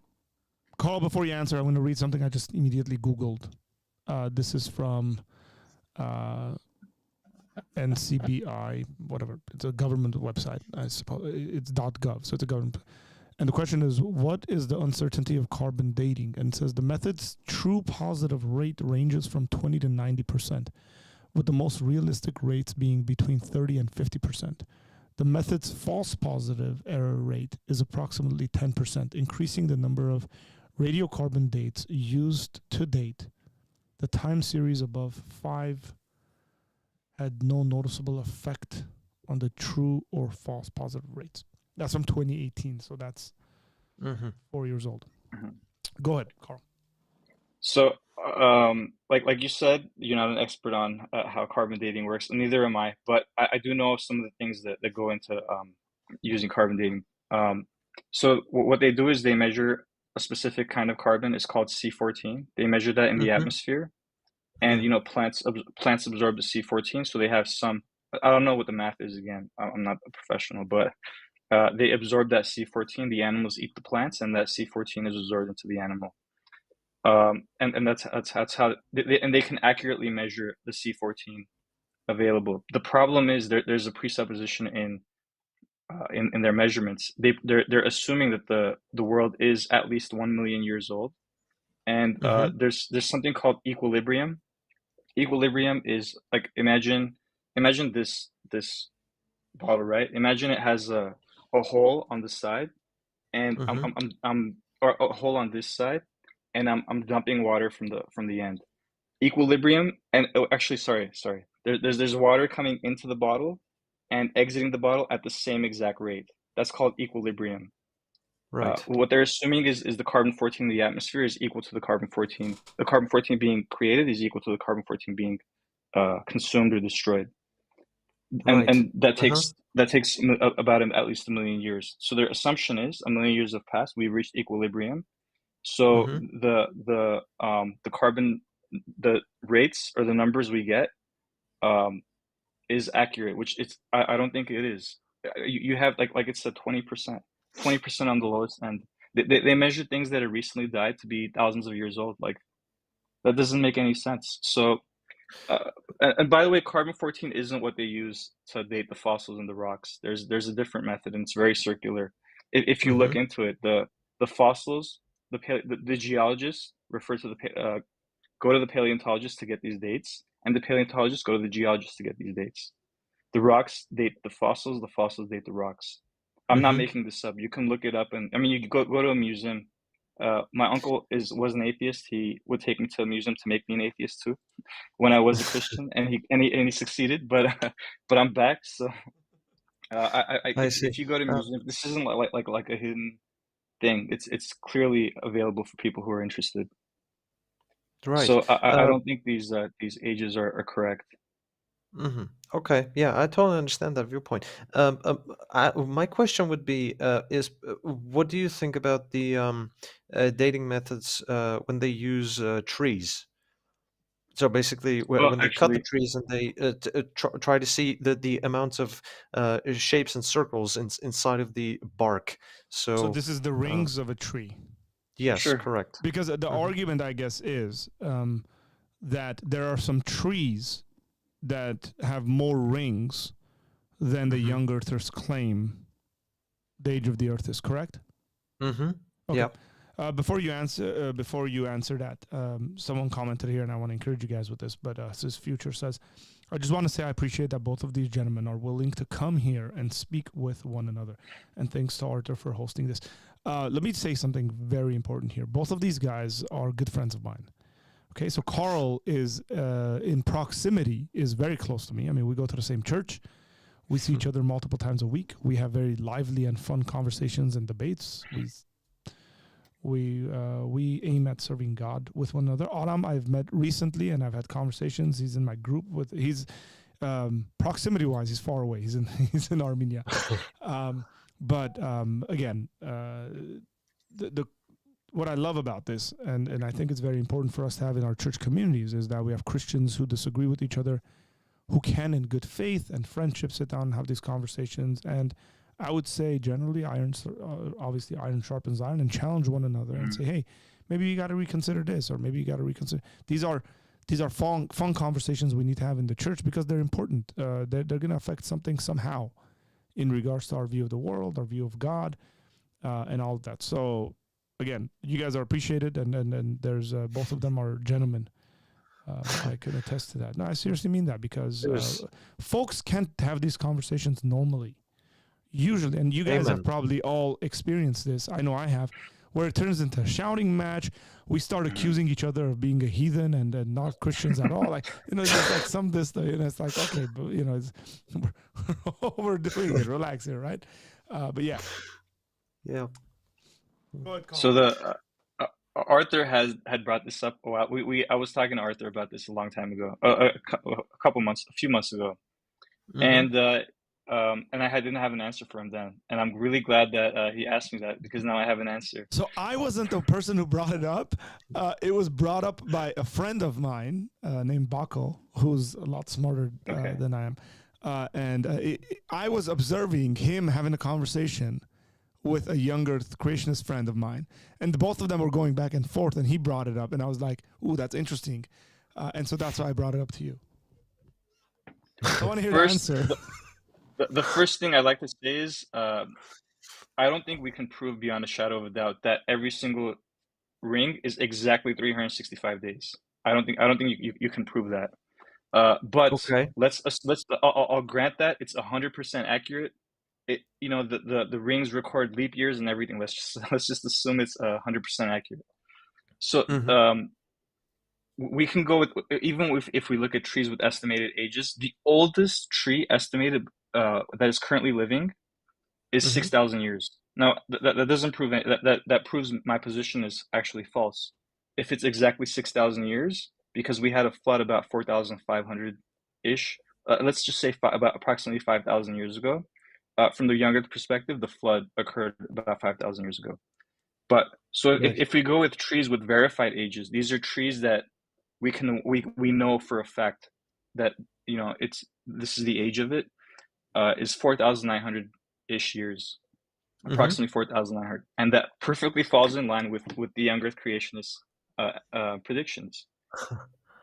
Yeah. By the way, I hope that I sufficiently answered that question. If not, you can ask for more clarification. But there are other estimates made by young Earth creationists. For example, someone named Russ Humphreys. I don't remember which satellite it is. We shot a satellite that passed Neptune or Uranus. I'm not sure exactly which planet it was, where he did the math. There's more information online. I don't have this memorized, but he did the math based on young Earth creation timelines and decay rates, and what his estimate was, I think it was Uranus or Neptune, I'm not sure, but the magnetic field was at the rate that he predicted it to be based on young Earth creation numbers. So we do have models and stuff. This isn't like a flat earthers, for example, where there's no specific model. We do have a general model of what the universe is like from a young Earth perspective, which is why we can make these predictions. Oh, great. Yeah. Just some factual information in regards to what Carl just said, because I just Googled this, and there's something cool in it that I really liked. So the oldest tree on the planet is in Eastern California, it seems like, and it's known as the Methuselah, which is, I love it. But according to the rings, it says here that it is 4,853 years old. Yeah, lines up. That's one of the verified trees. That is verified. There are estimates further than that, but I mean, if my estimate is it's not true. My estimate is less than 6,000, so it's an estimate. No, I understand. I think we should stick with what we know for a fact. And yeah, Methuselah, it seems like we know this one pretty well. Yeah, Methuselah and Prometheus is actually one that's a little bit older than that. I'm gonna go with Uh, Methuselah because it's biblical. sounds better. Yeah. Yeah, sounds cooler. If I may, there's another question that I have for you, and I think if you remember, the first thing that I wanted to address was that was regarding the let's say the sustainability of the ecosystem, right?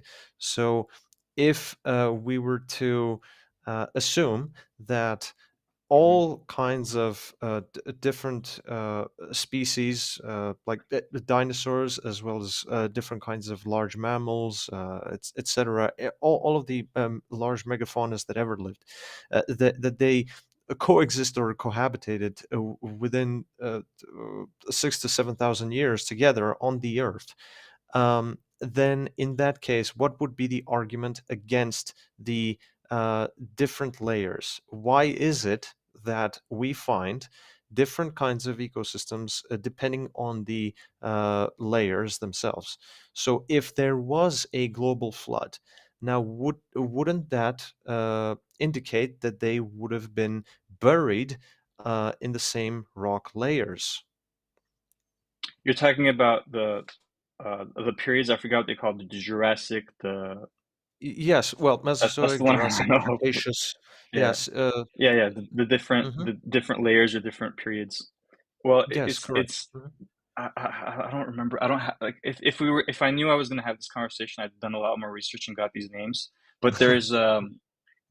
there's I forgot the guy's name. He did experiments, mini experiments, to Mhm. see where these specific bones would lie if there was a flood, and it organized itself, the same way. Small things on the bottom, bigger things, things getting bigger and bigger on the top, and then there was like I forgot what it's called. I think it's mollusk or mollusk. I think they're Mollusk, mollusks. yes. Yes. They're Mhm. found on Mhm. top of mountains, which would prove that there's a Which flood. what But they're not supposed to is the idea. Wait, so yeah, so you're they're talking sea about creatures. Sea creatures on okay. top of mountains. They have different explanations for them. Rescue devices, but I think we have a clear example for that. Your question was why are these layers like perfect? Things that are Well, said to be in this time period well, correspond to there's the a layers. distinction. There's a clear distinction. Like, why is it that we have these different time periods, right? Why do we classify them that way? We already know that there are certain kinds of species that lived during certain periods, and We don't that know is that. determined. But that is determined from the rock layers, correct? And then eventually they have been dated and have shown that there is a clear distinction between them. So if, for example, we date, for example, a Coelophysis fossil that would, and it has shown countless times that it lived approximately to about 200 to 220 million years ago in the Mesozoic era. So one of the first dinosaurian creatures, let's say the first dinosaurs. When we date Tyrannosaurus fossils, of which there are many, loads, and the farther you go in the timeline, the farther back you go, the less fossils you have, of course. When you try to find fossils from the Cretaceous, there's an abundance of them, and when you date them, they show that they are closer to us. So how does that essentially work? Why is it that you need some kind of presupposition or how should I say this? Why is it there that we have these numbers? I mean, they can be incorrect. They cannot be 100%, 100% correct. I understand because the dates can be quite relative. Um, But however, even if it's uh, 50%, it's still 100 million years, and that doesn't give any room for my position, right? Even right, if it's a slow percentage of accuracy, it would still be around that. But I think I addressed this earlier. I don't think carbon-14 is a reliable way to date these rocks. Why we categorize different layers the way we categorize them is just because that's how it is. I mean, we have one layer, we call it a name. We have another layer, we call it another name. And what? Mm-hmm. Yeah, but I understand. But in that case, then why would we find certain types of species depending on the layers? Why wouldn't they just be randomly arranged? Because fluid dynamics and the way I forgot the sediment works. I forgot. I wish I had this prepared beforehand. But there's a guy, I forgot his name. He did a mini experiment with with these kinds of objects and the flood, and he found that the way it's scattered is consistent with the global flood. Is consistent in the way that the flood would scatter these fossils. I mean, you It's don't have just to that, take my yeah. word for it. You can call me out Uh-huh. on it, but if we do have this conversation again later, I'll try to find that experiment for you so that you can see it for yourself. Yeah, I'd love to know more about that. Yeah, the thing is that it kind of it seems that when it comes to a global flood and the way that I'm imagining it, as much as I try to, of course, that the let's say the fossils themselves wouldn't be so dispersed and wouldn't be so random, depending on the locations as well, because there are of course also different types of species that we find depending on the location as well. Uh, depending on the land. Now you have different kinds of ecosystems elsewhere and other types of ecosystem elsewhere. So, for example, you Hmm. have Tyrannosaurus in North America. You have, for example, Spinosaurus in North Africa, etc. But a global flood, the way I'm imagining it, would have made it much more difficult to determine their geolocality. And also, I think that we would have found them uh, near to each other in terms of the rock layers. So that's how I see it personally. Uh, but and also what the current consensus says. I mean, has said for many years. But uh, also, I'm trying to be as objective as possible, just going off of the physical evidence itself. Um, I'm not sure I completely understand your question. Why are they scattered the way they're scattered? yes, yes, and Well, I'd say they are much more concrete, and let's say they're the way that certain fossils have been arranged, depending on their locations, would prove that there are different time periods. Otherwise, we can have this but speculation come into the frame, is that within 6 to 7 thousand years, different ecosystems have come and gone, like in a very short span of time. But we I think today we can know for sure that things like, for example, crocodiles or sharks have been around for ages, for a lot longer than yeah, six for six six or thousand seven years. thousand years. Uh, well, Six uh, thousand years is a long time, um, according to Carl. right. I mean, it's the Um, longest. That's the longest we've been around for. Yeah. So But Carl, sorry. Okay, go ahead and answer that, and then there's a question here for you. so for the flood thing, I think I've answered to the best of my knowledge. Beyond that, I don't know. But there's an experiment that I forgot his name, that this man did to show why why the layers would be the way they are, and it's mhm. consistent with the way the flood is. That's right. As of this point, that's just a claim because I don't have anything to Correct. justify it. That's fine. We're not But Right. having I a do debate. know that So this is let the me just say case. something for those who are watching or who might be watching later on. This is not a debate. Like this was not planned. These guys didn't do research. It's just like I was on. Carl said I'll jump on. Autumn jumped on, and we're just having a friendly discussion.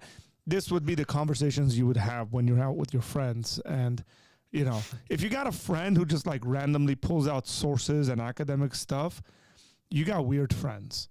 So these are normal guys who are just having a fun, friendly conversation. So it's okay for you to say, Carl, you don't know it, but someone's done Arthur, something, before you ask the interesting. question, can I just say one last thing on the Sure. flood? Hmm. The Mhm. reason it can't be a local flood, it can't be because we have local floods today.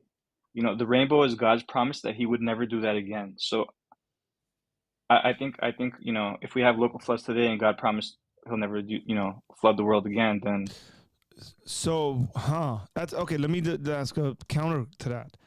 Is the rainbow that God won't flood the earth, or that He won't destroy humanity with a flood? yeah, the latter, that He won't destroy humanity with the flood. Yeah. So the argument would be, well, local floods aren't destroying humanity.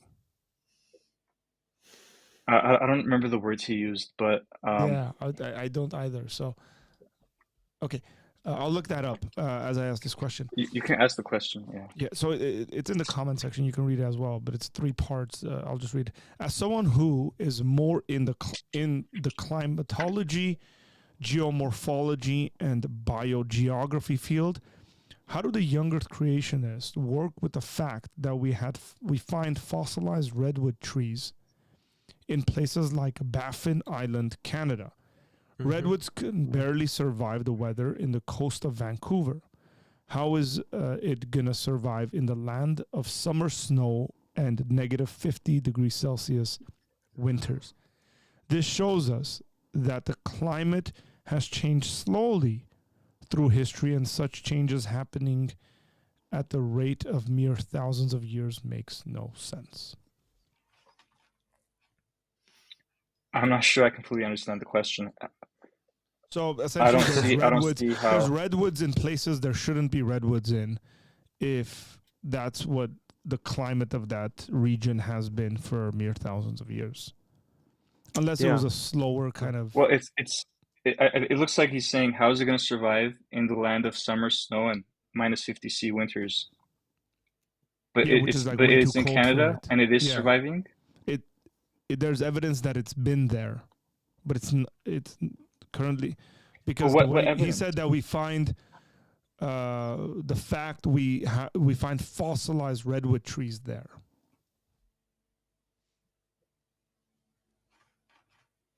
I mean, the climate was different back then. This is, by the way, the ice age is explained by the flood. The flood was the ice age. Um, Uh, I don't know everything, by the way. Is the Like, I don't flood know. the ice age, or is it that after the flood there is an ice age? Yeah, That's the after the flood, there was an ice There was age. an ice age. That's the argument. Yeah. Well, the most recent ice age, you could say, that a lot of people refer to. there's something that I think that is very important to get an answer about. Well, I don't think we can, of course, but it is very interesting to me.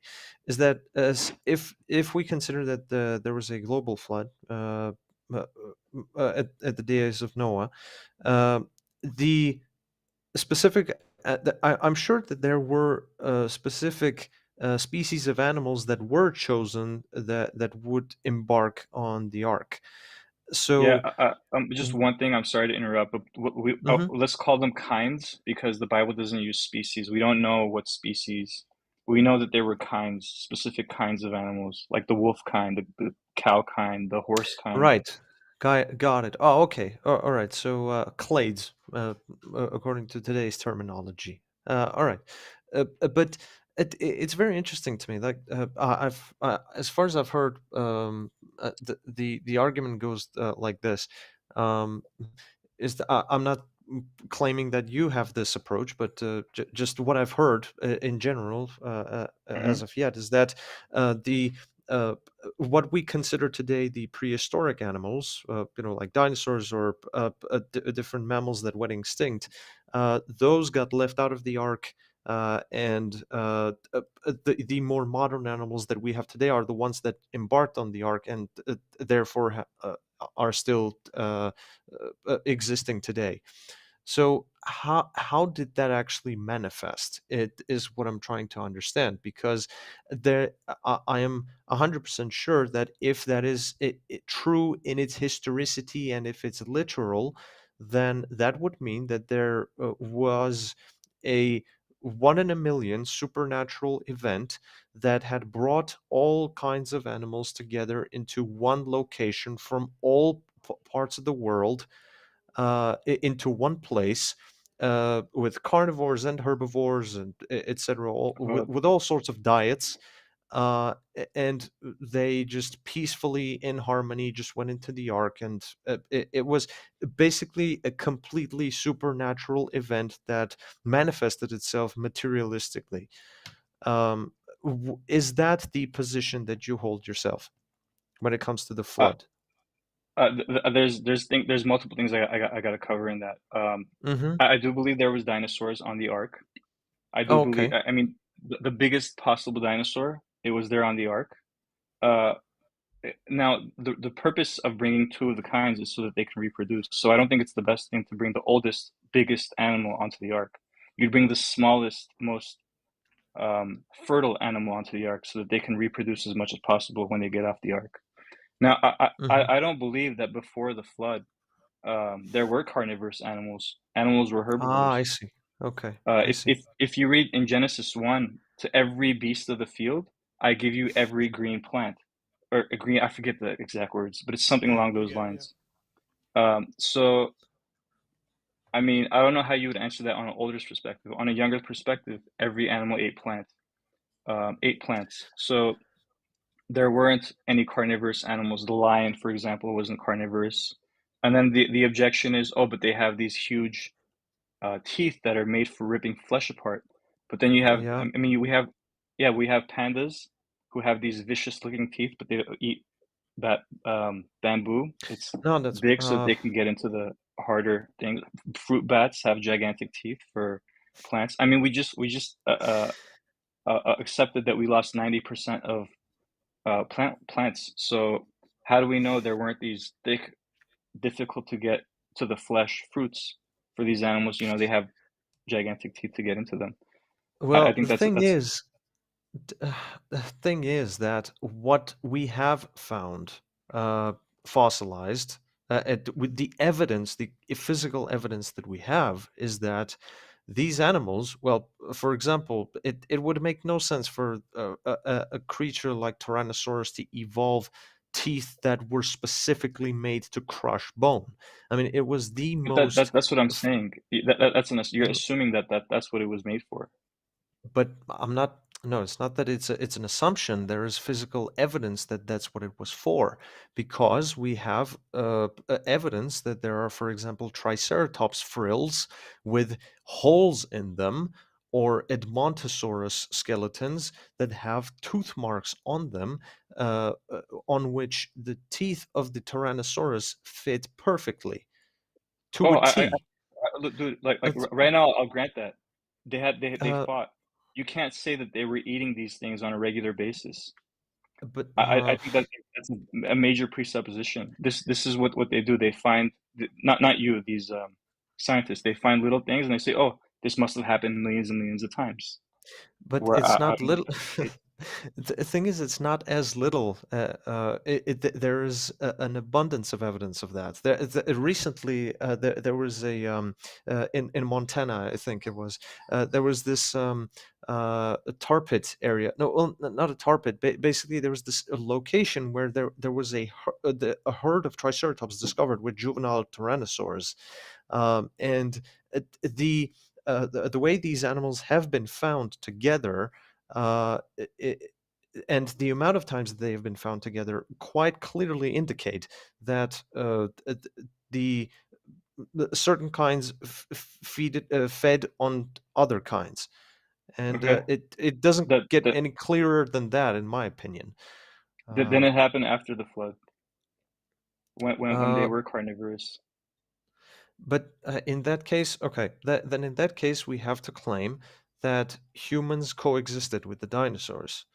Now, Yes, do we that is have? what I affirm. Yes, but then in that case, why is it that we have such clear evidence of these sorts of clashes occurring, but never ever once have we found anything regarding humans interacting with them ever?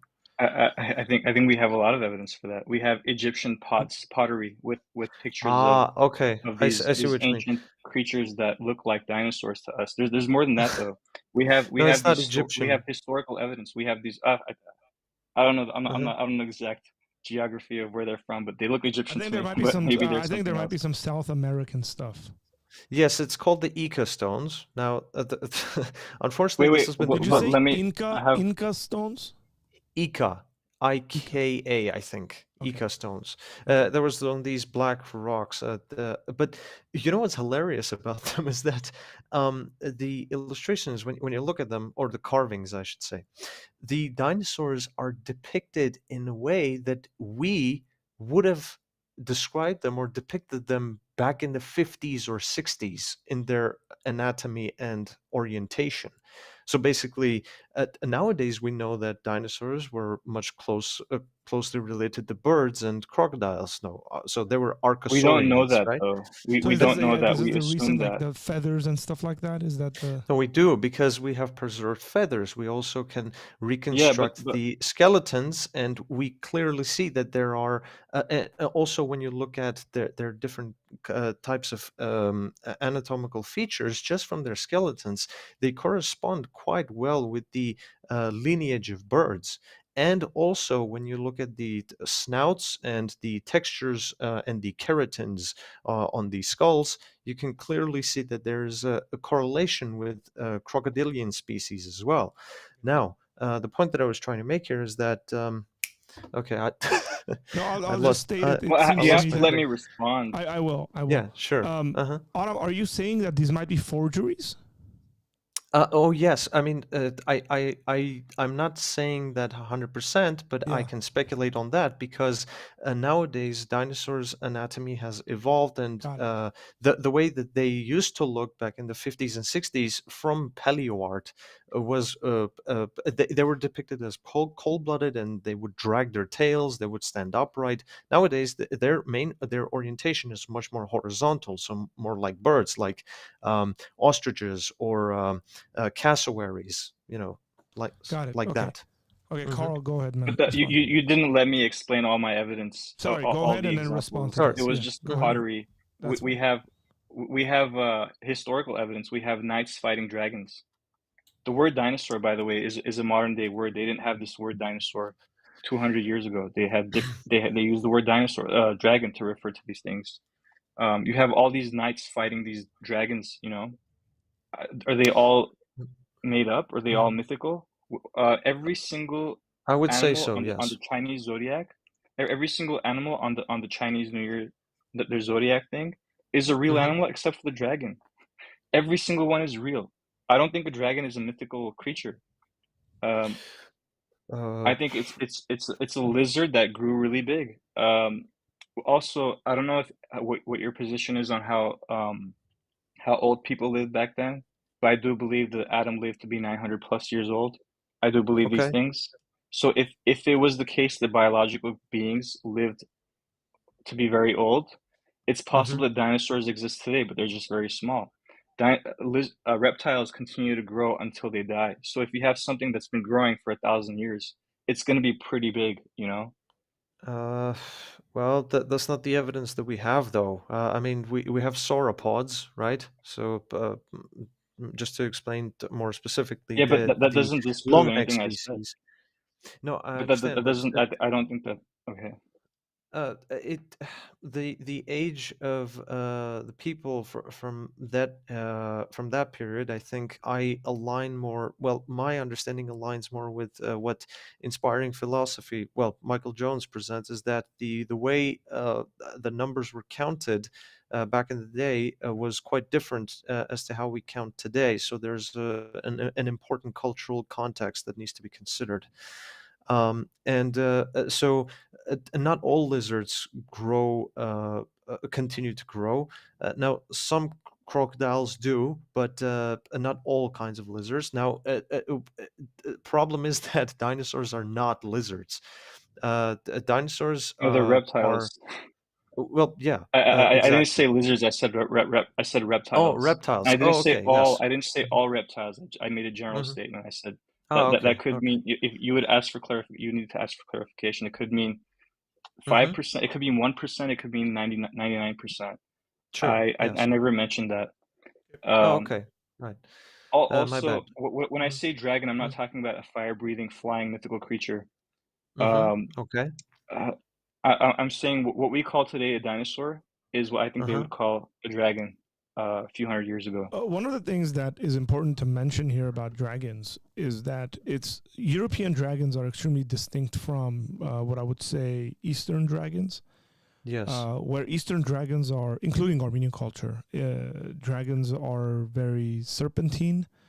They're like, even in Chinese, which is what Carl brought up, like when you see the Chinese dragon, it's a long serpent, let's just say. Yeah. With whiskers. With nice whiskers.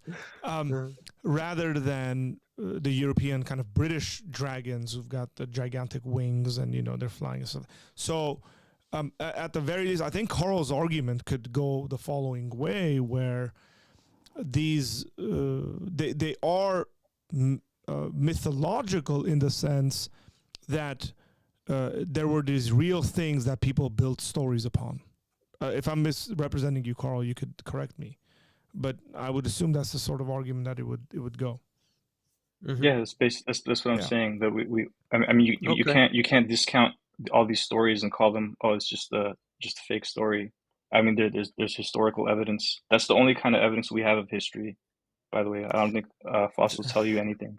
So it's the interpretation of the my fossils. question is, I think we need to distinguish between stories in history and then historical evidence. The historical What do you evidence mean? would be, so here's what I mean. I'll explain. Carl, you cut off. I didn't hear anything you said. You're lagging. Yeah. I said, what do you mean about story? Like, I mean, Jesus's birth is a story. We have new stories. So I'll explain what I mean. Story used to mean true. Okay. Yeah. Here's what I mean. I mean, suppose we have some Middle Ages and there's a historian, right? Like, so we have quite a bit of writings from these periods of times. And even if we go back, like you're looking at Herodotus or something like that, like these guys would have said, well, it is claimed that, such and such king or such and such knight went and fought this dragon in this place.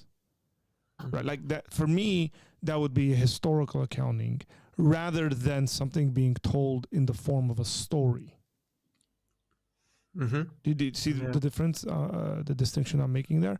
So that would be different than, so even like the King Arthur story, right? Yeah. Where plenty of folks think King Arthur is a mythical story about an actual person. But Camelot, the way it's explained, you would assume we would have come upon something to that grandeur of what is explained in the story. And the magic within the story, like, are we going to assume Merlin was an actual character who had these magic powers or whatever like that because it's in a story? It seems probably not. I mean, we come up with, look at Hollywood, look at the amount of stories we produce in our own day and culture. They're not historical, they're stories. But so that's what I mean. I mean, like, if we have a historical reference in the sense of some historian saying, hey, by the way, it is well known in our time that even like a couple of lines is well known in our time, such and such a guy went and fought a dragon and died in trying to defeat this monster or something like that. It's like, okay, cool. We get some kind of a historical reference to that rather than them being in the forms of stories. I hope I clarified that. Yeah, we also have people from the medieval era doing taxonomy on animals like that look like dinosaurs, but he didn't call them dinosaurs. He called them something else. That's fine. Yeah. I'm open to the name calling. Like I don't have an issue with someone calling them dragons, right? Like what I'm trying to say is dragon. What they call dragon back then could be what we call dinosaur today. I think there's a big possibility for that. And also, I wanna address that fire breathing question. We have insects that breathe fire. They mix two chemicals together, and they burn other insects. Well, it's I don't remember what it's called, but why can't you have a dinosaur spit these two chemicals out and then combine them because people think it's fire? I'm not saying I believe that. I'm just saying that there's millions of possible explanations, or not millions, but a lot of possible explanations for these things. I want to ask you some questions. Yeah, sure. So Do you know anything about comets? Comets. Well, yeah. I mean, but when it comes to the KT extinction, then that was what it was, right? I mean, No, like if what yeah. do you know the lifespan of a comet? Like what they say the lifespan of a comet is? No, I'm not familiar with that. Um, I don't have any good proof to give you, but you can look it up later. It's about 100,000 years. Do you know what the Okay. Oort cloud is? OORT cloud? Oh, I've actually heard about that just recently. Oh, yeah. Okay. Now I just remembered you had mentioned it the previous time we Yeah, I chatted. did. Yeah. Okay. So what is that? Just yeah. I mean, you can look it up if you want. But Hmm. what they say is there's this. Okay, I call it a they call it a comet. I'm gonna call it a comet generator, but they don't call it that. It's like Hmm. Comet dust and generator. I ice and like it. stuff. Yeah, it's basically a comet generator. Dust and ice and you know all this stuff that uh with gravity it would pull each other together and they become comets. I mean, they're so dense that even the theory doesn't really work. But um, there's this cloud out there, the Oort cloud, that's generating comets. And we've Hmm. never seen it. It's beyond the observable universe. The evidence for the Oort cloud is that we have comets. The evidence for comets is that we have an Oort cloud. Do you think that that is science, something that's unobservable, that's so far you can't detect it, that you've never seen? Would you call? I want to know if that would fit under your definition of science. Well, if we're talking about something that is in outer space, which um, depending on our uh, technological capabilities is still unreachable, then there might come a time. I mean, if God willing, of course, we may reach to that level of technological advancement. We can observe it. Then yes, then that would be scientific. But the way it is now, unobserved, untested, is that does that qualify as science, or do these secularists have faith in the scientists that in the future we will have an explanation? Ah, okay, I see. Well, I think this is more of a philosophical question, isn't it? Um, I'm So the not word cloud sure. is not scientific; it's more philosophical then. No, that it, no the thing itself, no. But whether we can observe it and call it scientific, that's the question. Uh, but I'm not sure how to answer this question. Well,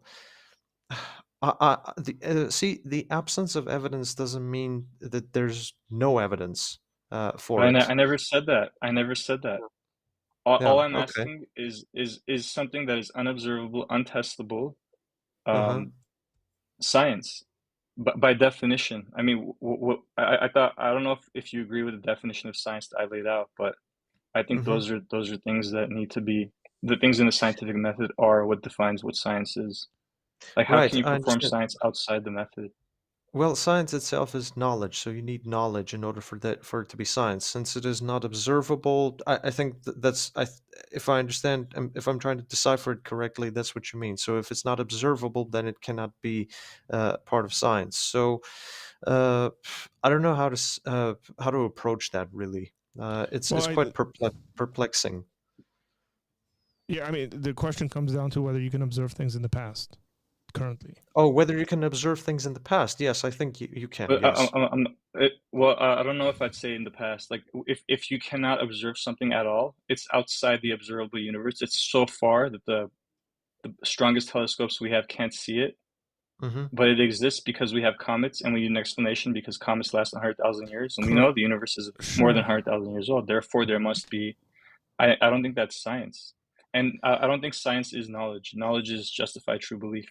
Yeah, well, the thing is that science, the Latin word for science, scientia, it means knowledge. I mean, that's where I'm coming from. It's like etymology. Yeah. But Okay. Yeah. I don't really care for too much because words change meanings all the time. I mean, consider the way we use the word cool. So if we went with the etymology of the word cool, we'd all be in a mess. Yeah, I understand where you're coming from. Okay, gotcha. But if I understand correctly, do you ascribe the same approach to the theory of evolution as well? Yeah, 100%. You've Mhm. never observed, no, not you, sorry. You and like scientists have never observed macroevolution. Um, be Um, like a bit academic here, Carl. One has never observed, okay. so we're not Yeah. offensive. Yeah, when I say you, I don't mean you, Yeah, I get it. Yeah, of like course. yeah. So, um, Okay. evolutionists or those who th- who propose evolution, they've never observed macroevolution. They've observed microevolution, which young Earth mhm, creationists affirm, natural selection, okay. which young Earth creationists Hmm. affirm, but um, new information, one kind changing into another kind, I don't think so. Yeah, I do not disagree with that, but I do think that as of currently, materialistically, I would say that is the best possible explanation that we have. That's my view. I'm not saying that macroevolution is 100% fact. That's not what I think. However, I do think that that is, as of yet, the best possible explanation for it. But I do not know how you see it, though. If you let's say if your viewpoint is that the Earth is about 6 to 7 thousand years old, Six to ten and thousand, but I hold to six. okay, so that would mean that all of these species that ever lived cohabitated together within that span of time. Then it would mean that within the last 4,000 or 3,000 years, the majority of these animals went extinct because of the global flood. So therefore, we have what we Yeah. have now, and there is no well, let's say they all cohabitated, and I do not see it that way. I don't think that that is in any way provable. I think that when it comes to evolution and also the way the what the different layers of rocks indicate, what different dating methods have indicated, it points more towards a much longer time period for the existence of the Earth. I go off of more based on more on the empirical and physical evidences that we have. And I understand that there is always going to be speculation involved in there somewhere, but what the in my opinion, how nonetheless, the young Earth view has to presuppose more things than go off of empirical evidence. That's how I see it. I don't agree. There's only one thing I presuppose, and that's this. I presuppose, Hmm. or that that the first 11 chapters are literal. That's all. That's my presupposition. Oh, okay. Yeah. I'm not Well, reading yeah. any external scientific stuff into the scriptures. I'm providing the scientific things I speak of is Uh-huh. things that are possible if or is an explanation of something in the 6,000 world view. Because Yeah. this is Okay. the biggest objection I get is, oh, science says this, science says that. Science doesn't say anything. Scientists say things. This is their interpretation of the evidence. We have creation scientists who interpret the evidence based on a 6,000 year world or 6,000 year old world position. Mm-hmm. You were saying empirical, like the dating methods or the rocks and the layers or the fossils and the layers. But I mean, Mm-hmm. you can. This is in textbooks in high school textbooks. I don't know about college, university. I never went. But the rocks date the fossils. I mean, the fossils date the rocks, and the rocks date the fossils. This is pretty. It's in a lot of places. It's in museums. It's in textbooks. They don't even deny these half the time. Uh, Mm-hmm. Carbon 14, I think I mentioned the dating method isn't Yeah. accurate because we haven't reached equilibrium of C14 in the atmosphere.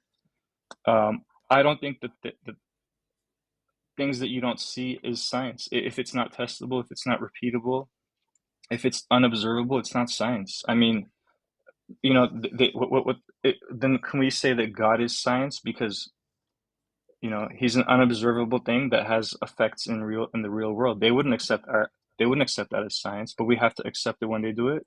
I don't think it's fair. I think we're fighting a bigger war here. Um, I used to be an atheist. I used to believe everything that they said, and I found a lot of problems. With What, what, in regards to evolution, I think you should look up something called punctuated equilibrium. That hmm atheist guy that you had on mentioned that. Uh, that's where I was led to, and Agnostic. Yeah. I'm sorry, agnostic guy. Punctuated equilibrium is I don't want to change the topic of what we're talking about, but you should look that up when you get a chance and see where evolution is going, because It they seems to me. Look, it seems to me that there's quite a bit of assuming in any field, like, because you got to assume a bunch of stuff in order to get the ball rolling. The question is whether you have enough room within whatever it is that you're doing to reflect back on your assumptions and correct them, or just drop them altogether. There's plenty of people, I think, that are reflecting back on evolution and saying, well, it's not like, right? Like they wouldn't necessarily agree with like Darwin. hmm And because they say we have a lot more evidence, we know a lot more detail. So like internally, whether they can do that or not is extremely important. Again, I'm not an expert on the subject, so it's a very limited knowledge. But at the very least, it should be in a way where I assume this to get the ball rolling. But Yeah. look, I've reflected back upon it and corrected my assumption. Uh-huh. Everybody Yeah. should be able to do that. Let me mention something. 100%, And yeah. I've been trying to Google this, and I used to find this very easily, and I can't find it for some reason. But maybe it's like been thrown out the window. But I remember a number of years ago seeing that there was this fossil found, but the flesh was like pretty intact of the creature they had found. It was some kind of a flying creature, let's just say. Where they had seen that the lungs would be filled with helium, and they were saying that this is the way that this animal flew, where it was like more like it had wings and stuff, but it would glide essentially or float because of the helium in the lungs. And they found some sediment or whatever rock stuff in the teeth that would spark. The idea behind this was, I guess, that this was the dragon, it would essentially, it was a defense mechanism for this creature to release all the helium in the lungs by sparking it with these rocks that it would, I don't know, grind on or whatever like that. Interesting. Which I can't find this because I remember there were pictures of it and all this stuff. So that might be something some folks might look into. Yeah, because when you said a flying animal that could glide, then you would pretty much be describing a pterosaur. But when you mentioned the teeth, well, pterosaurs did not have teeth, so therefore it would be a totally different animal. But I'd be interested to know what you're referring to. Again, because, I've been looking it yeah. up, trying to find it, but You know, it's very bizarre. I have to be really honest about this. It's very bizarre. Like, a lot of times I hear about these different kinds of discoveries for the first time, and I'm astonished that these things are not mainstream at all. And it does make me very confused because the certain discoveries that some people claim about, that they would, in their essence, merit a lot more attention and in the mainstream media especially. It's bizarre. I think either they're just mere speculation or myth, or there's something that's trying to be hidden. I do not know. So I cannot make any kind of claim, but these types of stories make me pretty confused because I think that I would have heard about them by now. correct. Yeah, Yeah, you would. Yeah. yeah, and that's not the only thing. Like, for example, I had this one guy that I had met randomly, and he was talking about giants and stuff, and I was like, Yeah. okay, here we go. And Nephilim. yeah, and again, and he was claiming that these things are constantly being hidden from us. And nowadays, well, especially after these 2 years, I'm like, okay, I'm not gonna 100% rule this out, but Correct. that is quite a claim nonetheless. So Yeah, so I tend to have more of a natural explanation to this stuff rather than like these conspiratorial kind of ideas. So when folks go like there's this gigantic conspiracy behind everything and Satan is in like charge of NASA, you know, these are the sorts of claims that happen. Yeah. And you know, the earth is actually flat, and Carl is not a flat earther. Let me I'm just not. say No, that, no, please. because we've had folks in the comment sections that are, and then they're also young earthers, so it always gets confused together for some. Yeah. But they always punt to like this great global conspiracy, you know, anti-God system or something like that. I look at it, if it is the case, if there is some conspiracy, I would look at it the way it was in history. So there was a general consensus in society and in culture, scientifically speaking. And then there was folks like Copernicus, and there was folks like Galileo, and they went against the consensus, and they weren't very accepted because it threw the whole thing off. Like what everybody agreed on was like would be destroyed, and it's like you got to restart it. Now these sorts of scientific revolutions happen quite a bit. As a matter of fact, currently within the scientific / philosophical community, there's folks that believe in idealism, and they're essentially I mean they look. I know some number of these guys brilliant, like beyond me, and they're given arguments like how the universe is pixelated and how like it's all information, like we're in the matrix technically, and some of them are actually Christians, and they're arguing how like it's God's thoughts that generates reality. And within the quantum realm, there's some arguments for these things. If that was in remotely like accepted, it would completely throw everything into like chaos. Right? Think about like what it would do to physics. Think about what like all these discoveries, everything, right? Like, and that's what I punted to. I go, look, there could be outliers. It's like, look, we found this thing and it's off. And people aren't really gonna accept it and accept the person's ideology and teaching because it's too chaotic. Yeah, it's too out there. Yeah. So that's that. Yeah. So IP is an idealist. Yeah, of a certain sort, right? Wait, inspiring philosophy. He's an idealist of a certain sort. Yeah. It's not like it's very unfair, I think, to say all idealists are the same, but. So that's why I would look at it instead of like going like crazy conspiratorial and say, look, some of these ideas are revolutionary in the truest sense, because what do you do when you've had whatever, let's say 200 years of teaching on a certain subject, and then you got to come back to it and say, oh guys, sorry, oops.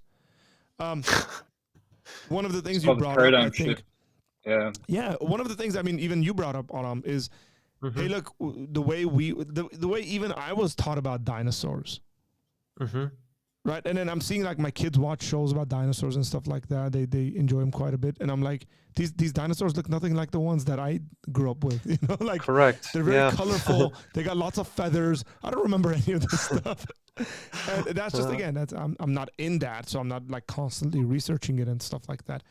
But the science has changed, but you know. Those of us who aren't in it feel really old, and we're not, but the information we have seems very old. And it's I would say even generally in culture, if you go and show something to someone, like one of these more recent depictions, and say, hey, what do you think this is? And someone goes, oh, that's a bird. And you go, well, this is the modern consensus on what dinosaurs look like. I would say if you do some kind of an analysis, like you interview like 150 people, you know, more of them of a certain age are not gonna say they know exactly what that is, because we just haven't been updated on it. Correct. I have to be honest. That for me as well, there have been certain, for example, discoveries that completely just forced me to shift my thinking, and that's how science is basically. There may just come a time that would just certain things would completely debunk the information that we had previously, and in a major way. I should say. Yeah, and I think that's an openness, and I think that's what Carl's kind of going after. He's saying, hey, if there's individuals here who are, and I'm all for this. I think any scientist should be for this, or anybody who's interested in truth, is that let's just assume and give Carl all the benefit of the doubt. But he said this dude did a bunch of experiments in regards to some of the Try to cosmological, find that. right? Some of the cosmological kind of discoveries and stuff like that. It's like, why are these things not published, circulated, and debunked? If they're so false, it shouldn't be very difficult for you to debunk them, Yeah, pretty much. right? Yeah, Like agreed. we would all be for that. Now, Yeah. if they throw there might be outliers. You might not have an answer to it and say, well, that's an outlier. Like we don't have an answer just yet. But we probably will. That's fine too. I mean, I'd be okay. But to completely kind of shun and throw these guys into these certain camps is just not fair to being rational creatures or whatever. Yeah, 100%. This is why I have, although as much as I disagree with him, I have tremendous respect for Dr. Hugh Ross, who's a paleontologist and a young Earth creationist. And No, Hugh Ross is he's not. Hugh Ross is he isn't. No, no. he's an He's an astronomer. astronomer and old Earth creationist. I think you're thinking Yeah. about someone else. Oh no, sorry. Michael Ross was it?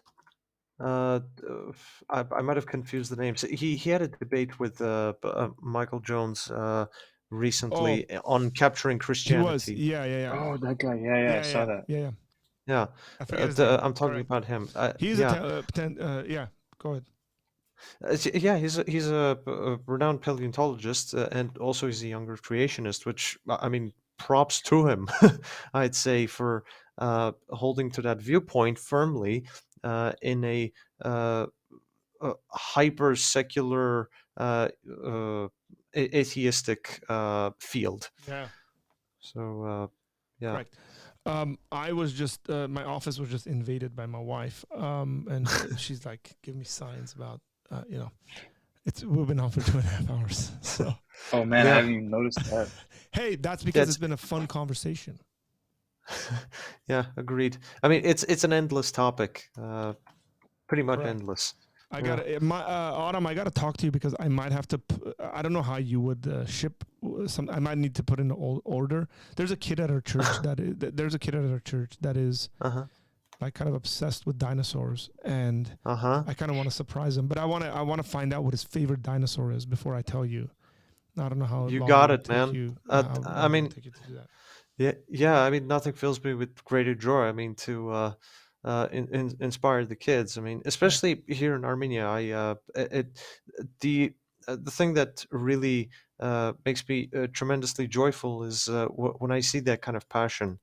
And since I used to have that, and I still do, when I can influence the kids in such a in that kind of positive way, it fills me with great joy. And uh, I'd love to do something for them, and or send prints if they would like, of Okay. course. Or Yeah. maybe we can also have you draw one for Carl in his worldview where there's a human being next to a dinosaur. Yeah, you got it, man. No problem. Or I have to go, but I want to thank you for keeping it cordial. Keeping like I hope I did the same. We didn't scream at each other. We didn't insult each other. Oh no, absolutely, of course. Off Yeah. basis, So Yeah, It's of also a course. good example to show people like, hey, you can have these discussions and disagree and learn from one another and appreciate one another and be completely friendly with one another. So it's Of course. it's an aspect of Yeah, yeah. maturity. My only thing, just the last thing that I would want to say is that, and especially I would want to say this for the audience, is that when it comes to this topic specifically, let's agree that we can agree or disagree without it becoming a salvific issue. I think Oh, yeah. that's very important to always remember. And there is, I'm sure that we can all 100% agree objectively that it is not. And that's why we should always be, regardless, even if certain topics may be about salvation, it's important to go into debates or conversations with love and understanding and patience. In this case, it's very important to know and understand that this topic specifically is not about, it does not have an effect on our salvation. Amen. I think that when we come from a perspective that we're trying to understand and also discern how God has created the universe and how it manifested, etc. It's very interesting, and it's very intriguing as well. So that's the perspective that we have to look at it, and not let it become a some kind of quarrel. So, yeah, I think we'd agree with that, right, Carl? Yeah, with some caveats though. Correct. Yeah, and then that's important, because some of it might lead towards some theological issues, and so we ought to be very careful in that. And I'm pretty sure Adam agrees with that as well. 100%. Yeah. So, thank you guys so much for jumping on here. You guys made my job easier today, so appreciate it. Yeah, thank you, man. Okay, appreciate it. God bless. Take care. Yeah, Cheers. Bye-bye. So folks, there we are, 2 hours and 31 minutes. If we want to do this more often and more of you guys are interested in this, I am extremely willing and able with the technology to make it happen. So if you guys are interested in it, you want to set some kind of a conversation up, you can email me at info@apologiacenter.com, and then we can make that happen. With all that said, thanks for joining. Merry Christmas again. We will be back Wednesday night for a reaction video. If you guys have any videos that you might want me to react to, then let me know, and then we'll have that. So Wednesday, and hopefully we'll have an interview on Thursday, and then Friday we will be here. Thank you guys. God bless you, and I will see you next time.